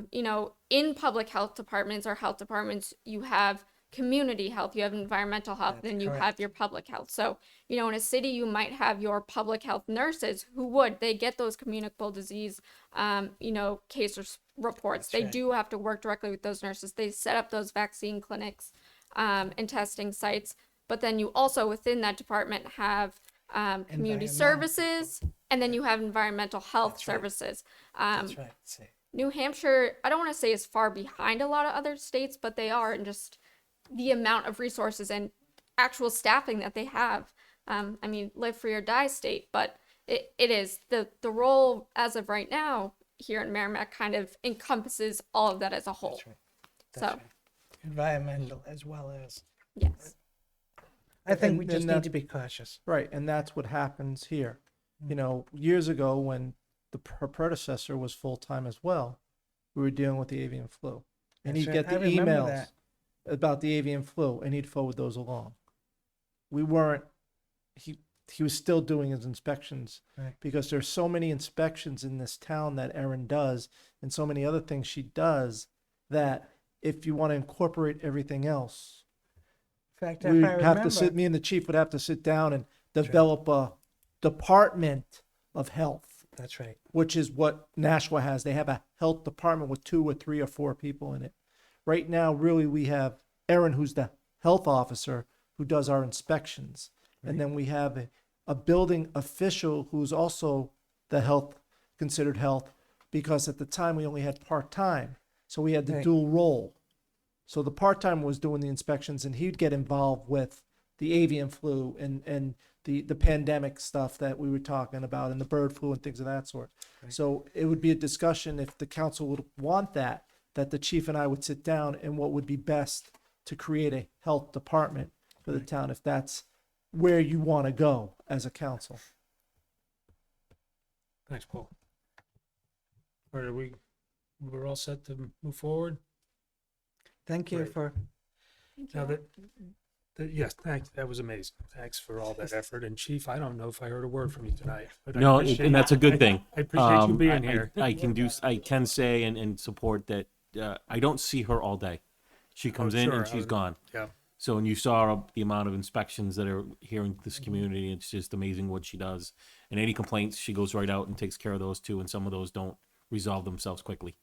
She Right, could yeah, be no. there for a couple of hours trying to get it resolved and figured out. So sure, yeah. she's super busy. And yeah, if we can kind of figure out how to best manage it all and what it is that you all want, Right. we can try to focus make on it those work. things. But whatever we can get for information from you would be helpful, especially to meet this narrative that we're trying to complete. I mean, you guys are very intimate with the town and know a lot of people. So those are some of the ideas that we may not know about. So we're trying to get as much information as we can to put the focus on what it is you guys see as the top 3 priorities for us to work on. So we'll have to come up with that. We'll come back, and Yeah. guys can think about it for a month or so, and we'll come back in October. if And we'll we have have, yeah. if we have ideas, we should forward it, that's all. Right, you forward them to me, and I'll make sure that they get with the chief Yeah. and Aaron. We'll sit down and go over them and develop a game plan on those ideas. Chief, on the next item, the health license fee schedule, is that something that's critical timing or? It isn't, but as you are, I'm sure aware, we're already behind the 8 ball with some of this because we've been delayed due to situations and reasons. So the sooner we can, discuss it and go over it, I think the better the community will be, but especially. Counselor Hurley, Counselor, coached I you? spoke with Counselor he Healy. coached you. She's unable to come tonight, Sure. but she asked if we would consider tabling it. Sure. Because she does have a couple of questions Absolutely. that she's gonna pose to Paul McCallie about this. Sure. And as long as it's not time. Now, I believe the state, did I hear the state changed their fees, what, 2 years ago? Yeah, roughly 2 years ago, the state increased all their fees for restaurant licenses and things of that sort. Okay, so- 2019, yeah. So So 3 the years. information we have in our packets related to the state fees is really 2 years old. Well, that's the current fee structure. I That will, was done 2 years ago? Yes. 2019, so Okay. just Yep. over 2. Thank you. So if it's not time sensitive, that's all. No, to wait another month or two is not gonna. I Then think it won't be that long. the We'll just- target date throughout the year, just some background. Like he said, we're already 2 years behind the 8 ball. I think the best way to roll it out as our food licenses all renew on different dates throughout the year. In fairness to these food establishments, a lot of them have been held to the current fee structure for this year. Starting January 1 of 2023, going forward with beginning that new Next year. fee structure.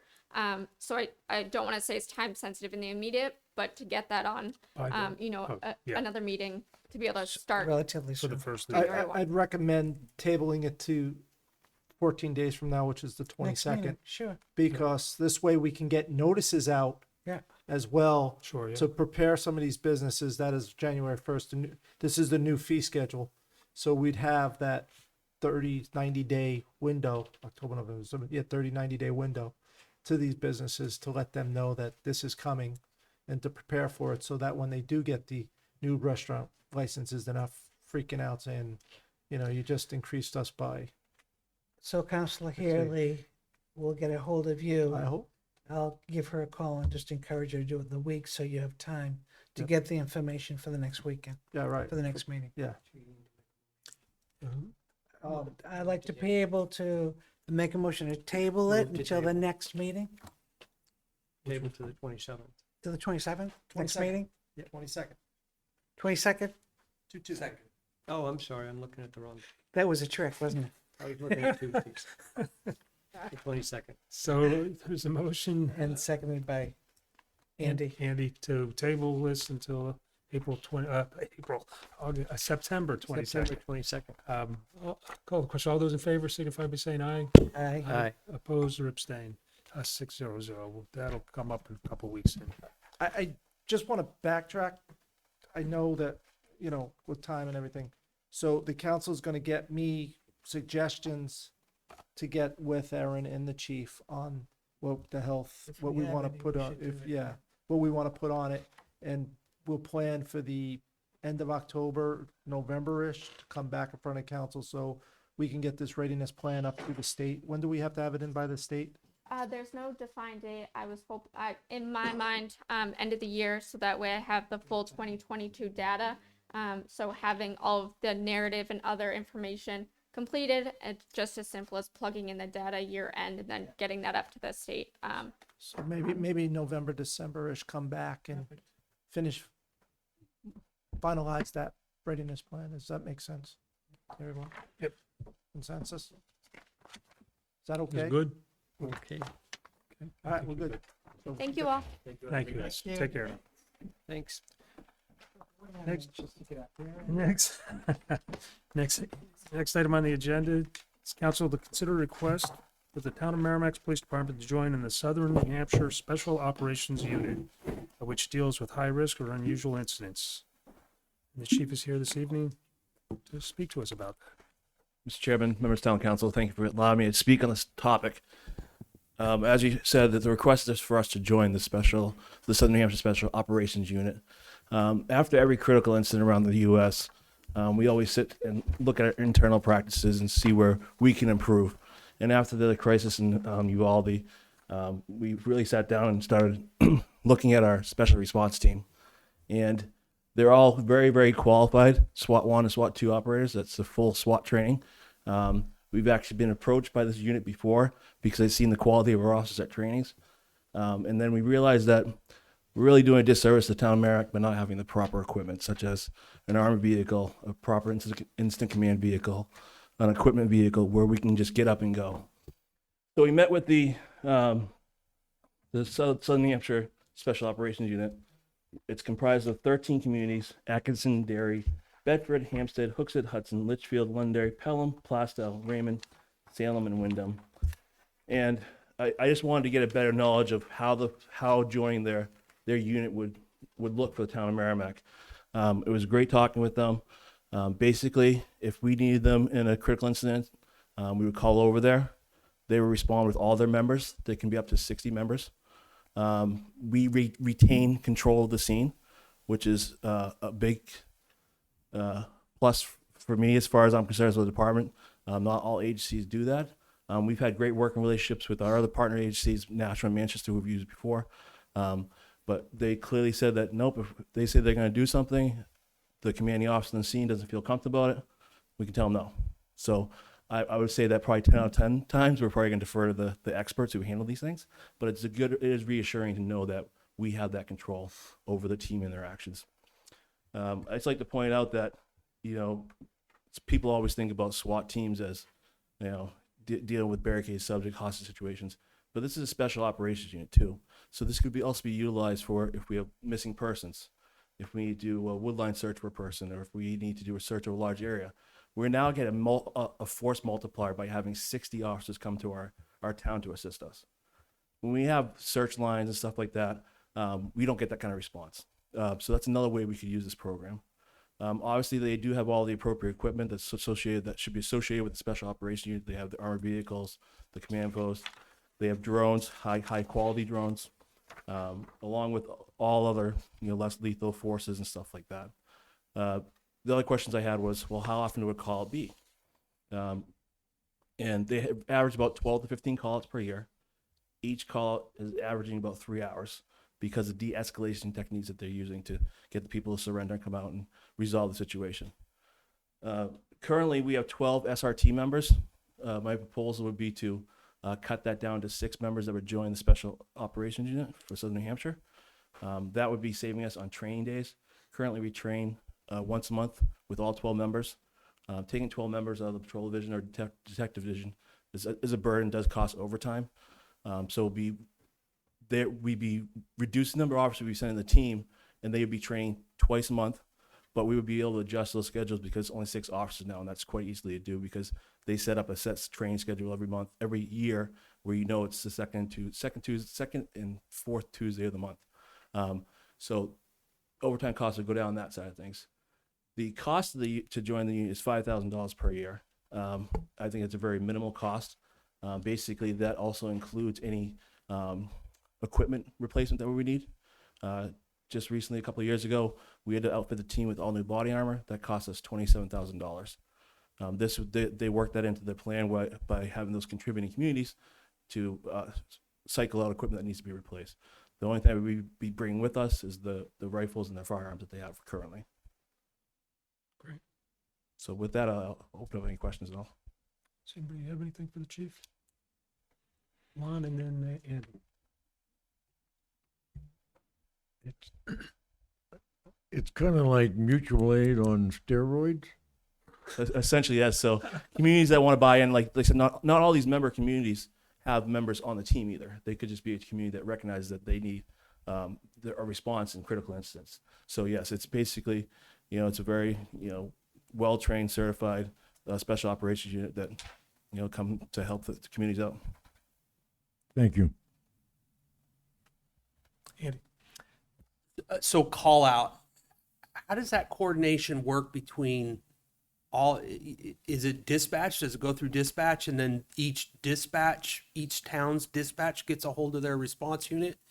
No, it would go through a messaging system that I don't know what type of messaging system they have, but it's basically, they would take one message and it would go out to all the members of the team. So it's one back call goes out to all members, they receive it Correct. instantly. Correct. And so what do we think the response time, because some of those communities obviously aren't right next door, where if we have our own unit, we've got 12 guys in Merrimack, what do you think it's going to do to the response time? I don't think it'll have effect on it. I think it would, like I said, our members might not all be in town. It's rarely that we have all 12 people come out just because of vacation time and stuff and such as that. With having neighboring communities, I mean, a lot of these communities in southern New Hampshire, this across the bridge in Londonderry, and I think they have 14 members on the team. Bedford has 6. So I don't think some response times would be. So you may not get 60 instantly, but you're gonna get some pretty Correct, quick. correct. And just remember too, the patrol officers on the street are the ones that really going to dictate how this plays out. They've been trained on how to, set up perimeters, how to make the scene safe for the time being, right? Just like, this, and I want to make sure everyone in the public knows too, this is not like an active shooter situation. Active shooter situations are dealt with swiftly and promptly by the officers that are working right then and there. So I want to make sure everyone knows that. This is for the barricade subjects, the more technical searching for lost people. But I think that we'd actually have a greater response per number wise, and I don't think the time would be that increased. Okay. And then last question, personal opinion, $5,000 a year to get an additional 12 training cycles, I think is just, it's worth it. That's how valuable I think the training is. The subject matter experts is doing this training. You mentioned that these guys have seen our unit and how well trained our unit is. Do you have a personal feel for the level of training that they do compared to the level of training our guys are doing right now? Is it comparable or better than what we're actively? We do a really great job with our training program. However, they have the money and funds to bring in outside trainers in that subject matter experts. So they do a lot of different type of training throughout the year. So I would say the training is probably more in depth and like I said, more frequent obviously, but they also have the money to bring in those outside trainers. So not only is it going to be double the training, it's going to be better training. Correct. Okay. Thank you. Nancy. Thank you. Thanks, Chief. Yeah, I had 2 questions. One was, you mentioned about active shooter. It's not for active shooter, but could it be? I mean, Absolutely. They're going to. okay. So the biggest thing, and like I said, everyone saw in Uvalde is, Right. We've trained here ever since Columbine that, if something's going on occurring, any place, school, business, active shooter situation, our patrol officers are trained to enter and try to isolate the threat to stop the killing, basically. Yeah. With that said, that every little SWAT team is going to be coming behind it because there's so much more work to be done to make sure you search the facilities, make sure there's not a secondary person, and Right. there could be incendiary devices and such like that. So they would respond afterwards, but at the same time, like I just want to make sure the public knew that we're not going to be waiting for them Right. to respond to address an active situation. Great, thank you. My second question was, if Merrimack, I think it's a great idea, as Andy said, for the same reasons, but and safety of everybody. But if Merrimack was not part of this, does that mean that Merrimack would not have access to those surrounding communities in an event of, a huge crisis that we've? So we would have access to our mutual aid agreements with our neighboring towns, but the Southern New Hampshire Special Operations Unit would not be responding. Currently, in the past, when we've had barricade subjects where there were shots fired up on Bevis Lake Road, we use Nashua in their armored vehicle. Great, thank So you. there's a delay in that as well. So, but like I said, they've been great partners, and we've spoken with them and Manchester Police Department, and they think it's a great opportunity for us. Oh, go ahead, Tom. So you mentioned that we got aid from Nashua or could get aid from Nashua. They're not part of this Southern New Hampshire organization, Correct. nor is Manchester. Correct, because they're larger agencies where they have, I don't want to say like 30 officers, and they have all the equipment as well. The biggest resource here is the equipment sharing between all these towns that couldn't afford to have all this proper equipment for a crisis where there might be shots fired and stuff like that. Okay, I get, because this is so spread out, I guess I have a harder time understanding why there's a benefit in this special program versus a more regional program that would include Nashua and Amherst and Bedford and stuff like that specifically. This is a bigger organization that excludes Nashua, for example. Correct, because they have their own team, they have their own gear, they have their own armored vehicle, they have their own mobile command post, they have their own equipment vehicles. Those larger agencies can afford to do that. But are they not willing to help out, or they are willing to help out under situations? They are willing to help out, that we've used them in the past. However, the control of this unit is much more appealable. Like, they always listen to us. However, once we start using them or state police, then they're still going to tell us what they're going to do. However, then they take over the scene, right? So I think this is much more appealable to me, knowing that we still have ultimate control of any decision that's going to be made. Like I said, I'm not expecting to disagree with any of the decisions, but that's still good to have. I mean, like I said, we've had situations before. I know, like we used to use state police SWAT. Back in Eastridge, it was probably 15 years ago. Someone was shooting a 22 out the window and hitting cars that were going by. Like, we had to wait until the whole state police SWAT team got down here, and it's kind of frustrating. That's why we kind of changed our practices a little bit. But like I said, our partnerships is great with them. But when you can have a little bit more control of it yourself, it's more comfortable as far as I'm concerned. Yeah, I was sharing similar thoughts actually, because Atkinson's 40-minute ride, and Plastow 50 minutes. They're a great distance, and the part of the commentary was active shooter situations was included. So that you said that really wasn't it. I can appreciate that, because by the time you mobilize, it's too late to get that there. So, I like the idea of the savings as far as equipment. If it's $5,000 a year, and our team members would be using that equipment in their daily lives as well, business, professional lives, I guess, that is a benefit. What I would rather see, I think, if not now, at some point in the future, that this side of the river become more like that. I think the program makes good sense, and it's run relatively inexpensively, $50,000-$60,000 a year. It looks like they collect an annual fees and are able to maintain equipment and all the training and everything that goes with it. Seems to be a relatively low price for something like that. But the distances were something that I thought about, and then still being able to, if we had to, get Manchester or Nashua. But by all means, all the teams in Southern New Hampshire across the state, they all belong to the National New Hampshire Tactical Association. They all work well together. If there's critical incidents that last longer than, start getting up to like 12, 16 hours, they call another team. So there's still the ability to work with everyone else. I'd just like to point out, like, we also have towns from Londonderry, Hudson, Bedford. We're all really close by. And once again, these situations are resolved or safened once the patrol officers get there, but they start creating a perimeter. So the response time doesn't necessarily have to be 5 minutes, because it's being controlled. Like, if we have a barricade subject who might be shooting out the window, we're going to make sure whatever area is safe with them. The patrol officers, the initial responding officers and supervisors are going to be doing that to make sure it's a safe scene. And then this team would come in to resolve the situation.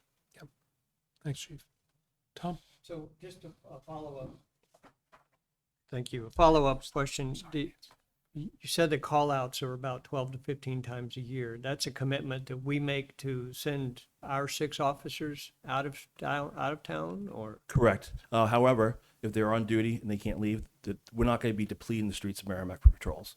So they're going to be focused here. If the situation is still ongoing after they get off shift and they need to get some people swapped out of this team, then by all means they're going to go. Okay. But we're not going to be depleting our resources as far as patrol functions in the town of Merrimack if they're on duty. But yes, it is expected of team members to respond when it's called out, because you got to remember too, it's, up to 60 officers seems like a lot, but when you start having moving parts of, you got to enter this door, you got to enter that door, you 4-man people on stacks, and then you get people on perimeters, and then you get, it's a lot of stuff to be done. Well, no doubt about that. I'm curious about the commitment we have would be 6 people, and you said some towns don't have any officers committed to the program, but they're paying the $5,000 or something and Correct. having that insurance of the response. Correct. Um, And I'd like to point out too, it's up to 6 members. Now they have to go through a rigorous process, a selection process of a firearms qualification, which is much harder than the ones we currently do, a physical agility test. They have to go through a psychological. They have to go through an interview process with the board of directors for the unit. So I hope we get 6 people. But we might only get 4. It depends on if everyone can pass the quals, and because it is a very stringent process. So the people that go out are the ones that are not currently on duty, and we pay their overtime to respond to these Correct. activities? Correct. But in turn, if we have those other, 50, Come in, and that 54 overtime officers. gets paid by those other people. So Exactly. it's a mutual aid Correct. situation. Steroids. Thank you. All right, Nancy, first Nancy Murphy, if you don't mind. I forgot her just a Rock, minute paper, ago. scissors? Speaking of liability, what happens, I think I know the answer, but what happens when one of our 2, 3, 4, whatever the number goes, to another site, goes to Salem, and they are involved in an event, and our people are involved, what is the liability that we have? I know the answer, but Mr. McCallie looks like he's itching at the. I did the research. You got the same answer I had. Well, I'll defer to you. We got the same answer from Primex. Yeah, it would be covered at our Primex. Okay. Our insurance, we ran everything.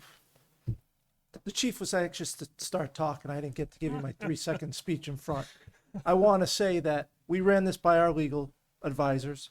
They looked at it. We ran it by our insurance companies. They looked at it. They were all on board with what this program is. And we had a lot of questions specifically related to what happens if our police officer is involved in a shooting. Does he have the coverage? As long as he's acting within the well-defined means of being a police officer, Right. he's covered. In the state, he's covered. So our liability would be just like we had the situation up the road. It's the same liability. So, but what about a workers' comp situation? What if he tears an ACL? What if, That would go through our workers' comp. so our workers' comp will spike in that regard? It could if they get hurt. If they get hurt doing this. Okay. I have a question that I'm sure you're not going to be able to answer. You mentioned, you probably will. You mentioned that if they come, then you are in control of the situation because it's sat down. Correct. I would assume that's true in other circumstances too. Correct. If Bedford calls, then you go there. Let's say you don't agree with what's going on. You're a member, but you're not of the town, and you see something, I'm thinking of Uvalde. Yeah. And you go there and you see something going on and you don't agree with it. You probably can't answer me, but that would be Oh, a I can answer terrible you that. dilemma. You can what? Because I asked that question. during Okay, one minute. perfect. We can tell them to leave. If they respond to the town, and if whoever the commanding officer's scene is doesn't feel comfortable with the way they're doing, we can just say, no, you guys can leave town. Okay, but let's say you are called upon to go to a different town. Mhm. and you think something has to be done, and because they are in charge of the scene, they're not allowing you to do it. Like I said, I think What most a dilemma that it- would be. No, but I think most leaders in this area of the state, especially, or most of the state of New Hampshire, realize that we rely on subject matter experts. You know, like that's why I said earlier, 10 out of 10, I guarantee I'm probably going to defer to what their suggestion is. But it's nice having that control. So I would hope wherever they go, that some discussion can be had. These things aren't dynamic situations. You know, these things are really planned out, and there's going to be discussion of how plans are going to be operated, what's going to happen, when it's going to happen. So I would hope that there'd be some level-head discussion there, that the right decision can be made. You know what I'm talking about. There's strong personnels out there, yeah. Yeah. In law enforcement? Nancy? Thanks. I just want to clarify, and I think you already answered it.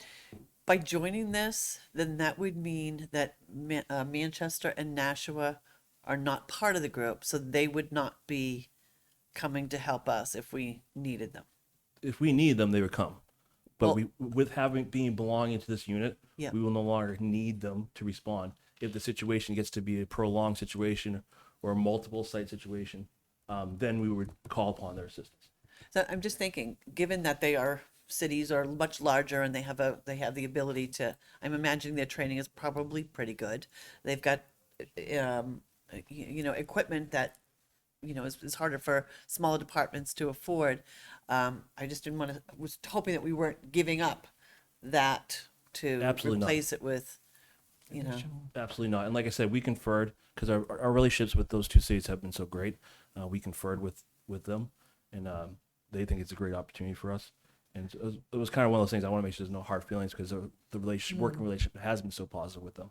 And do you know why they wouldn't join themselves? Any idea? like I talked don't need to, Yeah, I mean, but not everybody's on at the same time. I mean, they have, how many, did you say, how many people they have? I think Manchester's like up to 40 and Nashville may have 40. 30. I'm not, don't quote me on those Yeah, numbers. which is, But because they're Depends. able to have all those, all the equipment, they don't need this equipment pool sharing basically. Yeah. For a discounted rate. They budget for SWAT officers, to have that many SWAT officers Yeah. available to the city. thank you. All right. I'm inclined personally to try this. I guess it's an annual commitment, it sounds like. So it's something that I'd rather see in a different fashion, then we could address it at another time. So I'm willing to do that. I don't know if anybody I'd would like, to. I'll make a motion. I'd like to, let's see, how do I say it?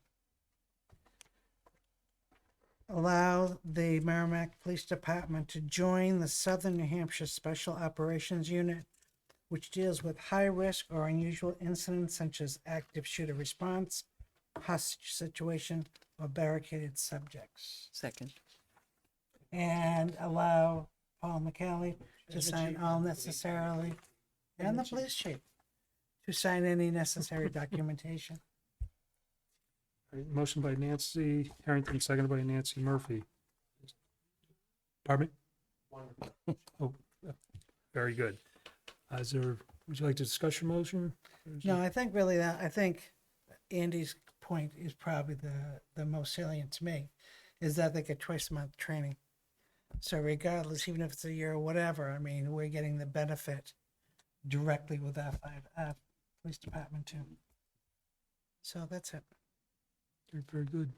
Is there any further discussion? Seeing none, call the question. All those in favor signify by saying aye. Aye. Opposed or abstained, 6-0-0. I can assure you that once the unit's off, hopefully we don't use the unit, but Town Manager McCallie will be notified if it does get deployed. So Great. Thank you, Chief. Next on the agenda is council will consider the acceptance and expenditure of a grant in the amount of $8,982.33 made available through the Division of Homeland Security and Emergency Management for the Merrimack Police Department, for the purpose of purchasing 3 night vision units, goggle units for the officers pursuant to RSA 31:95B, Charter Article 8, Section 15. Lieutenant Mark, how are you? I'm great. How you doing, Great. Mr. Chairman? You Members play of the the council, short thank you straw. for having me. Thank you for being here. If you don't know me, I am Mike Marcotte. So I am here to ask for acceptance on the heels of this whole discussion right here. Some of this info might change, so not change, but be altered. So we're going to ask for the acceptance of the Homeland Security grant awarded to Merrimack PD in the amount of $8,982.33 for the purpose of purchasing 3 night vision goggles units for our SRT officers who will now be going over to Southern New Hampshire operations. So these specific funds were awarded to us in their 2020 funds allocated to the Merrimack PD SRT, specifically for SRT by Homeland Security. The Homeland Security instructions were specifically that these funds be used to purchase night vision technology in order to kind of put us on a level playing field with other teams from across the state. If accepted, the funds will be used to be purchased 3 PVS 14 night vision monocle goggles, technical specs right there, priced at $2,755 per unit. And the benefits of this night vision technology are going to give our department, or our operators, our officers, specifically the SRT members, the same capabilities as surrounding tactical teams. And in this case now, they're going to have the same capabilities when they move over to the Southern New Hampshire operations unit. These are the same technology, night vision technology that they use, that Southern New Hampshire uses. And not just that, but Nashua, Manchester, and other teams from across the state. The benefits, again, to these were specifically in 2019, we responded, as the chief brought up, to a barricaded subject who had fired shots outside of his home, just down the street over here. When we got there, we created a perimeter, but unfortunately night fell and we no longer had the capabilities to handle or see in that situation. And at that time, Nashua PD SWAT was called, and they responded with their truck, their armored vehicles, but also their night vision, just because we simply didn't have that technology at the time. So with that, we're hoping that you accept it, but if you have any questions, I'd be more than happy to answer what I can. Does anybody have questions or comments? You say they were ANPVS 7s? So they're PVS 14s. 14s? Yep. I have a spec sheet if you'd like to look at it. If it means I was hoping it would be in the packet. That was probably the most disappointing piece of that. I failed you. Would you like to see it or no? Okay. It's so great. I want to say something too. But you just love this stuff, don't you? Yeah. I love watching them asking the questions. It's like, Well, very good. Want to make a motion? Would somebody like to make a motion? Yeah. So I move to approve the acceptance of the Homeland Security grant in the amount of $8,982.33 for the purchase of night vision goggles, and approve the town manager to sign all necessary procurement documents. Second. Motion by Andy, second by Lon. he's got a Is that good? suggestion. Addition, Just a little one. Approve and expend. approve and expend The grant. the grant. Yes. Good catch, because I thought he said that. I don't know. No, I didn't, because it wasn't written. Andy, would you like to discuss your motion? No discussion. Anybody further have any further comments? Seeing none. Call the question. All those in favor of the motion, signify by saying aye. Aye. Opposed or abstained, 600. Thanks, Lieutenant. Thanks, Thank Chief. you. Appreciate it. Good night. We're in the spending money mode. Here Oh my comes, gosh. All right. here comes Sarita. Item number 5, under old new business. Yes. It's all Council to gone. consider a request to withdraw up to $33,962 from the Sewer Infrastructure Capital Reserve Fund to purchase a Ford Explorer XLT for the pre-treatment program of the wastewater division. And here's Sarita to give us that info. Paul's going to steal her thunder. No, I'm not stealing her thunder. I'm just the town has found it very difficult as of late to find vendors who are willing to bid on our cars, trucks, SUVs, due to the fact that of the vehicle shortage that's been out there. A lot of times they will bid and say you have 24 hours to accept, and knowing that we have to come and get the approval from the council to expend from capital reserve funds, we beg them to this is our next meeting, can we wait till the day after? Some of them are generous enough to say yes, others of them say, that car's already sold 4 times for me if I need it. So there will be a change coming forward as it relates to pickup trucks and cars and SUVs coming out of capital reserve funds in the next couple of months. And talking to departments, we're looking at bringing in what we're looking to buy and get a not to exceed number from the council, because how quickly these vehicles are just coming off the lots and things of that sort.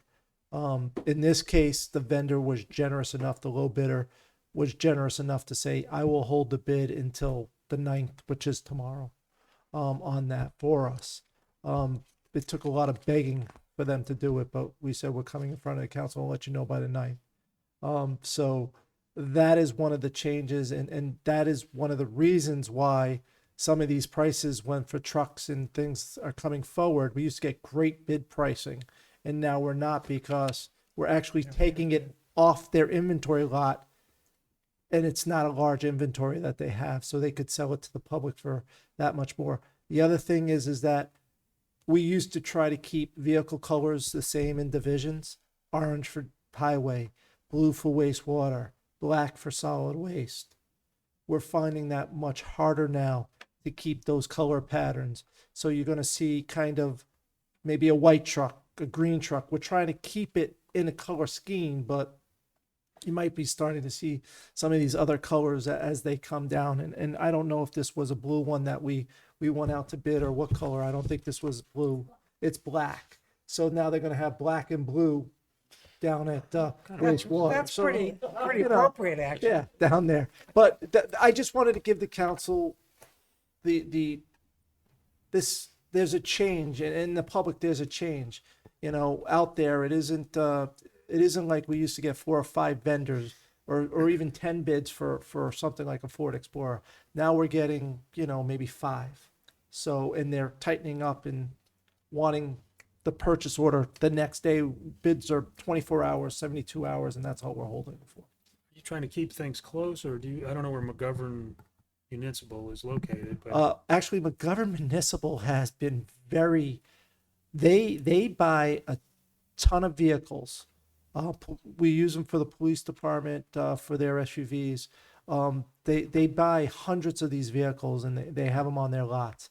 But just like everything else, there's a lot of municipalities that have the money and they're ready to go. So we are trying, we do look at the state bid. We do look at local, like Best Ford and things of that sort, and go out to bid with them. It's whoever gives us the best deal is where we're trying to go to. We're not stuck on just going to like a McGovern or McMullen Chevrolet for other vehicles. I was just thinking maybe if we look a little farther. it might be Ohio. We got a vehicle from Ohio, so we're putting this out. I remember hearing that now. But it's wherever they want to bid from and ship them to us. Yeah. So, Okay. with that said, I'll let Sarita explain the need for this Explorer. Okay, just the need.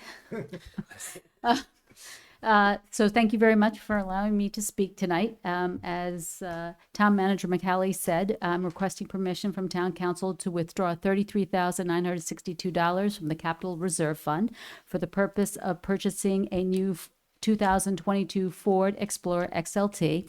The CIP budget identified an estimate of $30,000.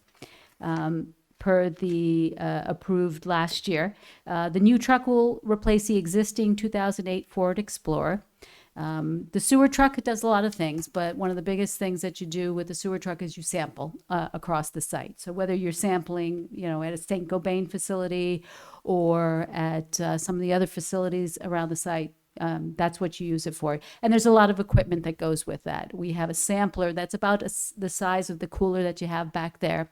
And then you have other equipment that goes in there that allows you to complete the work. We also have to open manholes when we do it. So we have equipment to open the manhole covers or remove manhole covers so we can get our sampling equipment in there.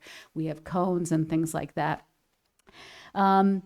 The current sewer infrastructure improvement CRF balance can handle the extra $3,962 that was quoted.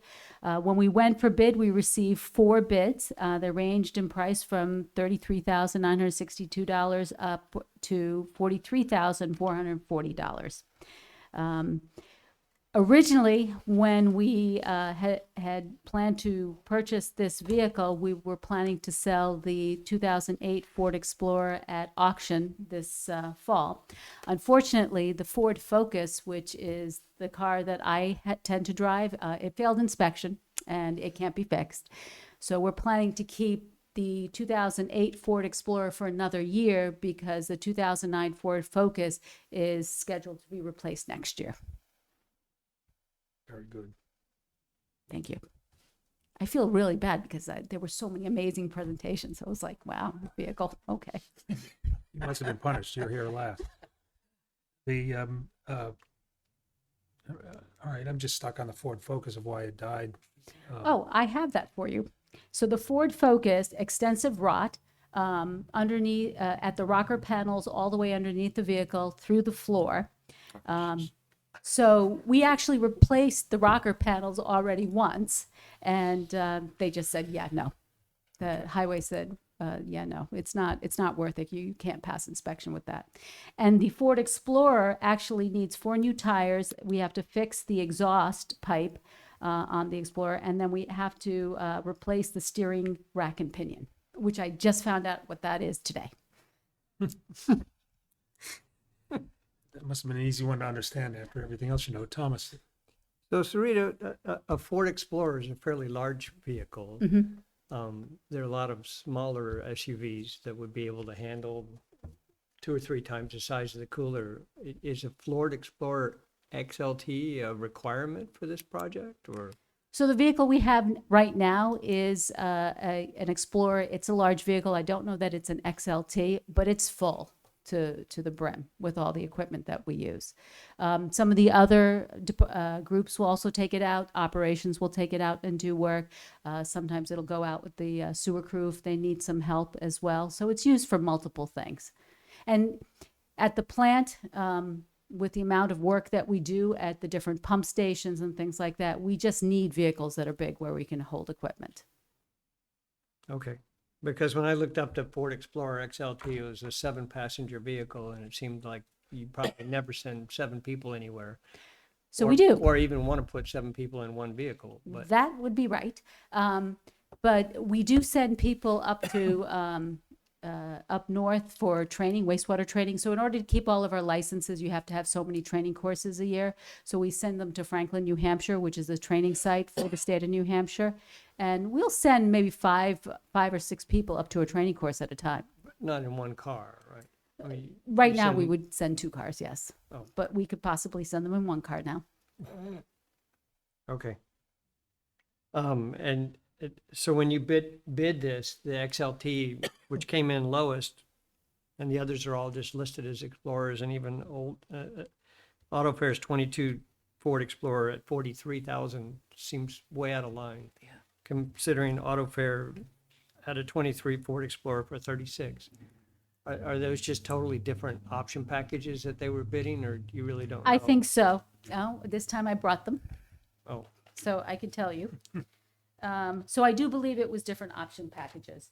So here we go. and these are just things they have on the lot that they can. Yeah, these are all vehicles that they just have on the lot. I think we were very lucky to get the $33,000 bid.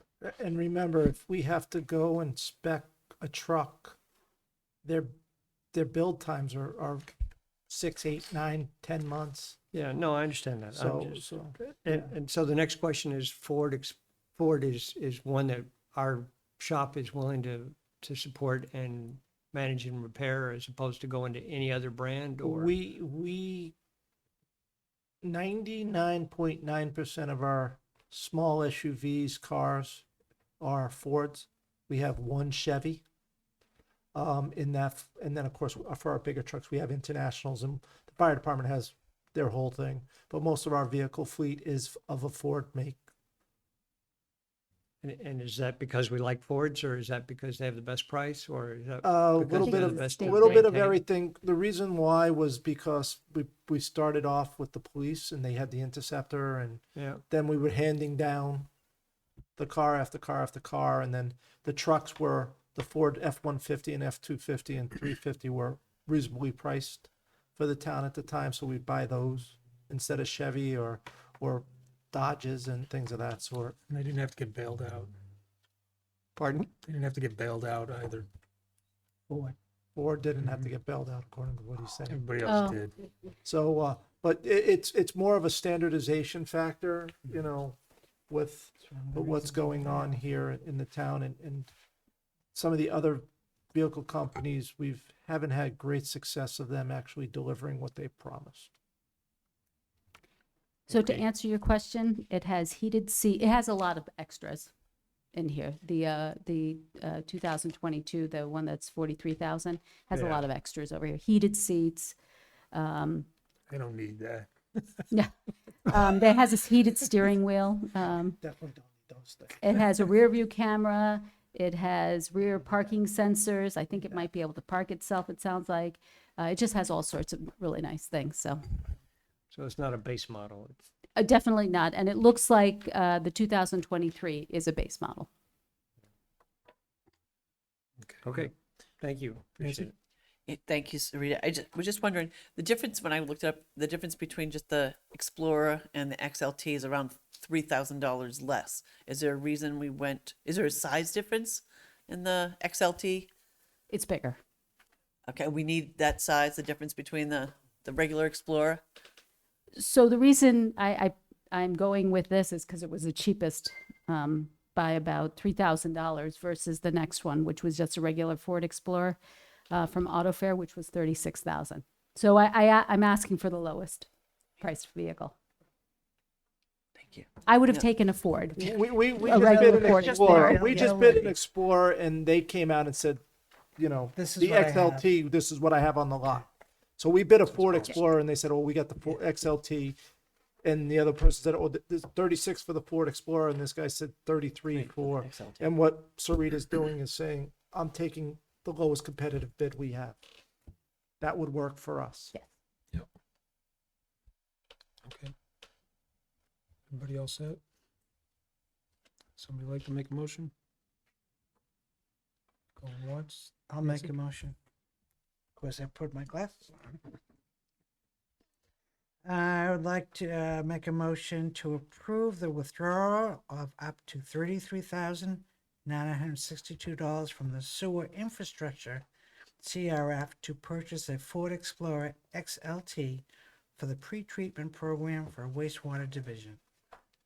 And do I need to have signing? Yes, please. And whether he needs it or not, don't put that in the motion.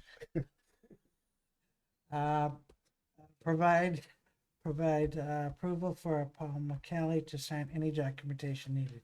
Second. Motion by Nancy Harrington, second by Nancy Murphy. All those in favor of the motion signify by saying aye. Aye. Opposed? What was that? It was a 6-0-0 vote, but I didn't know if Andy, I just wanted, were we gonna make sure that we can approve and expend? No, because we already have. We're taking from the, We're withdrawing.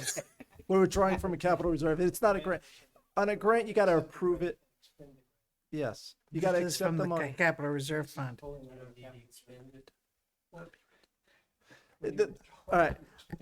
All right. So I'll give you a quick explanation. When a grant comes in, if you just approve the grant, all you're doing is approving us accepting the money. You're not approving the expenditure of the money. You're just bringing it in. And if you don't expend the money, it just comes in and sits in revenue and then falls into fund balance. So on a grant, you need to accept and expend. So you're accepting the money, revenue, expending it, appropriation, double booked entry. On a capital reserve fund withdrawal, the money is already in there through the vote of the people. Accepted it. Now we're just asking for the expense to withdraw it from the capital reserve fund. You're welcome. We've all learned something. Thanks. Good night. Thank you, Sarita.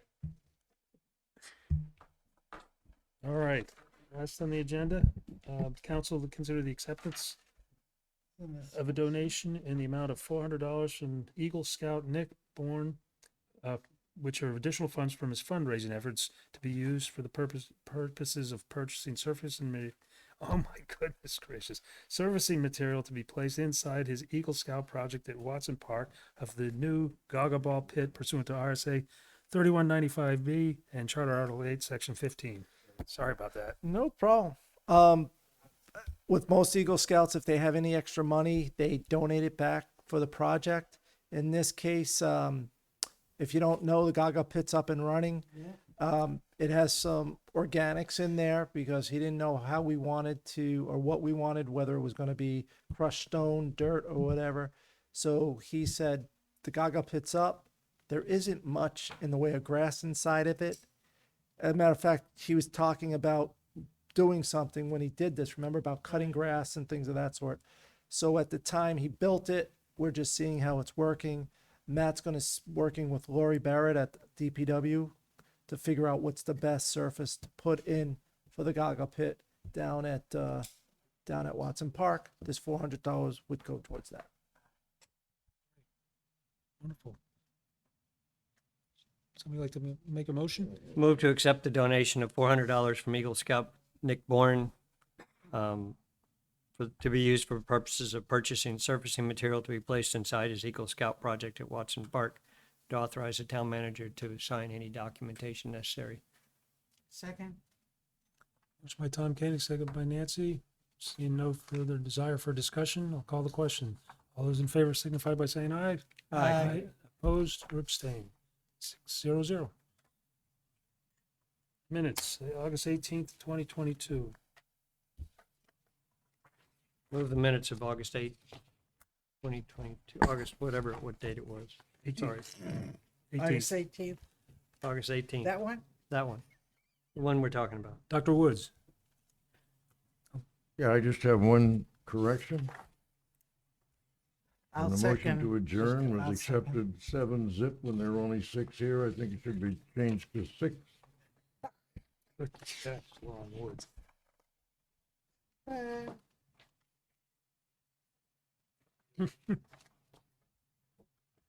Oh, good catch. I seconded. Any further corrections? No? Seeing none. All right. All those in favor of the minutes of August 18th, 2022, signify by saying aye. Aye. Opposed? Abstain. Six- Five, 6-0-0. nope, 501. Andy Oh, is Andy. abstaining. That's right. I wasn't looking at direction. Comments from the press? Comments from the public? Comments from the council? None? Do we have any plans specific for the election as far as coverage is concerned? Where's Barbara Healy when you need her? She Well- puts that together. I mean, I'm assuming I'll go back to St. John Newman in general, and if you're talking about being there long, then we're covered down south. And I've spoken to Barbara. And Oh, I can be at one of the other places. no, Well- now you split the day? We'll take care of it. Right. 'cause She that's just, what Barbara Lynn had just said she done. wanted 2 of us there, so Well, we you go can through talk this about every splitting the day, time. but, yeah, We talk about every time, we'll deal with it the way we do it every time. I'm at the mills. I can get the list that we had in years past, I believe. Barbara and Nancy Middle Harrington school. were at the middle school. Tom and Lon were at St. John Newman. Correct. There was a floater, and then Nancy Murphy and Andy were at the upper elementary, and Finley, you kind of floated. I was up, no, I was generally at the Upper elementary, but there's, well, somebody just floats I think- around, but I have that from the last time. We'll get that out again. If So that's the okay two with of you- everybody. Yeah. And then if Nancy and Barbara, if you're listening, Barbara, if you just, I know you have to tell Lynn who your sub is. If you could just also let us know, so when we put the list together, so Yeah. people that are at those locations know that this person Who's gonna coming be in is where, when? gonna fill in case the Secretary of State comes. And the Secretary of State loves being down with Lon and Tom most times. For some reason, he likes that precinct to really go and look at. and easy one to work with. Yeah, right. So, You should use the phone tree when he does show up at one polling place, so we know. yeah, there you go. They usually do. They do. They'll call. Yeah. Yes. Okay, my question about learning tonight about the designee. Like, I was there the whole day last time, but I know some people split things up. What is it that I'm looking for? A certain amount of hours for a person to cover, or is it supposed to be a whole 12 hours, or I'm Now not sure. that's you and Paul discuss it. As the moderator, yeah, you have to talk about it each place. Right. Yeah, So- I think so. So the other thing is that even though you're on the ballot, you can, at the end of the night, you need to go and certify. They can't? No, Lynn said they could. No, Okay, they can't. not the Then- way I read the rules, but All right, then they can't. So, but you have 5, so that means the remaining 4 of the remaining, you have to be there Tuesday night to sign off on the ballot boxes as certified. there has to be 4 signatures. There has to be 4 signatures, a majority. This- 5 slots. Yeah, I'll, I think you know, it's 4. I will talk to Lynn tomorrow Gets the specifics. because I don't know specifics, but I know that people have to be there to sign, and she told me they can sign, but I'll get the specifics. Oh, maybe they can. I don't know. Because they're not there. They're Once- n- it's- Once the boxes are all sealed, maybe they can come behind the rope. Right, but I will, Can't be behind the rope until. when, ballots are all for signature. So I will make sure that I'll get that answer out to everybody tomorrow, with Lynn. I'll talk to Lynn and get that answer out. And then if, you wanna talk to me. About the whole designate thing. Andy? I just wanted to say I had the opportunity to meet the new Comfort Dog today. Incredible investment. As soon as he walked in, he had the whole room's attention. It was really positive, but I think it's going to be a great addition. So it was a good investment, I believe. Perfect. Very good. Saying nothing further, Dr. Lon? Make a motion to adjourn? Absolutely. Second? Motion by Lon, seconded by Nancy Harrington. All those in favor signify by saying aye. Aye. Opposed, abstained, 600. Thank you, everybody.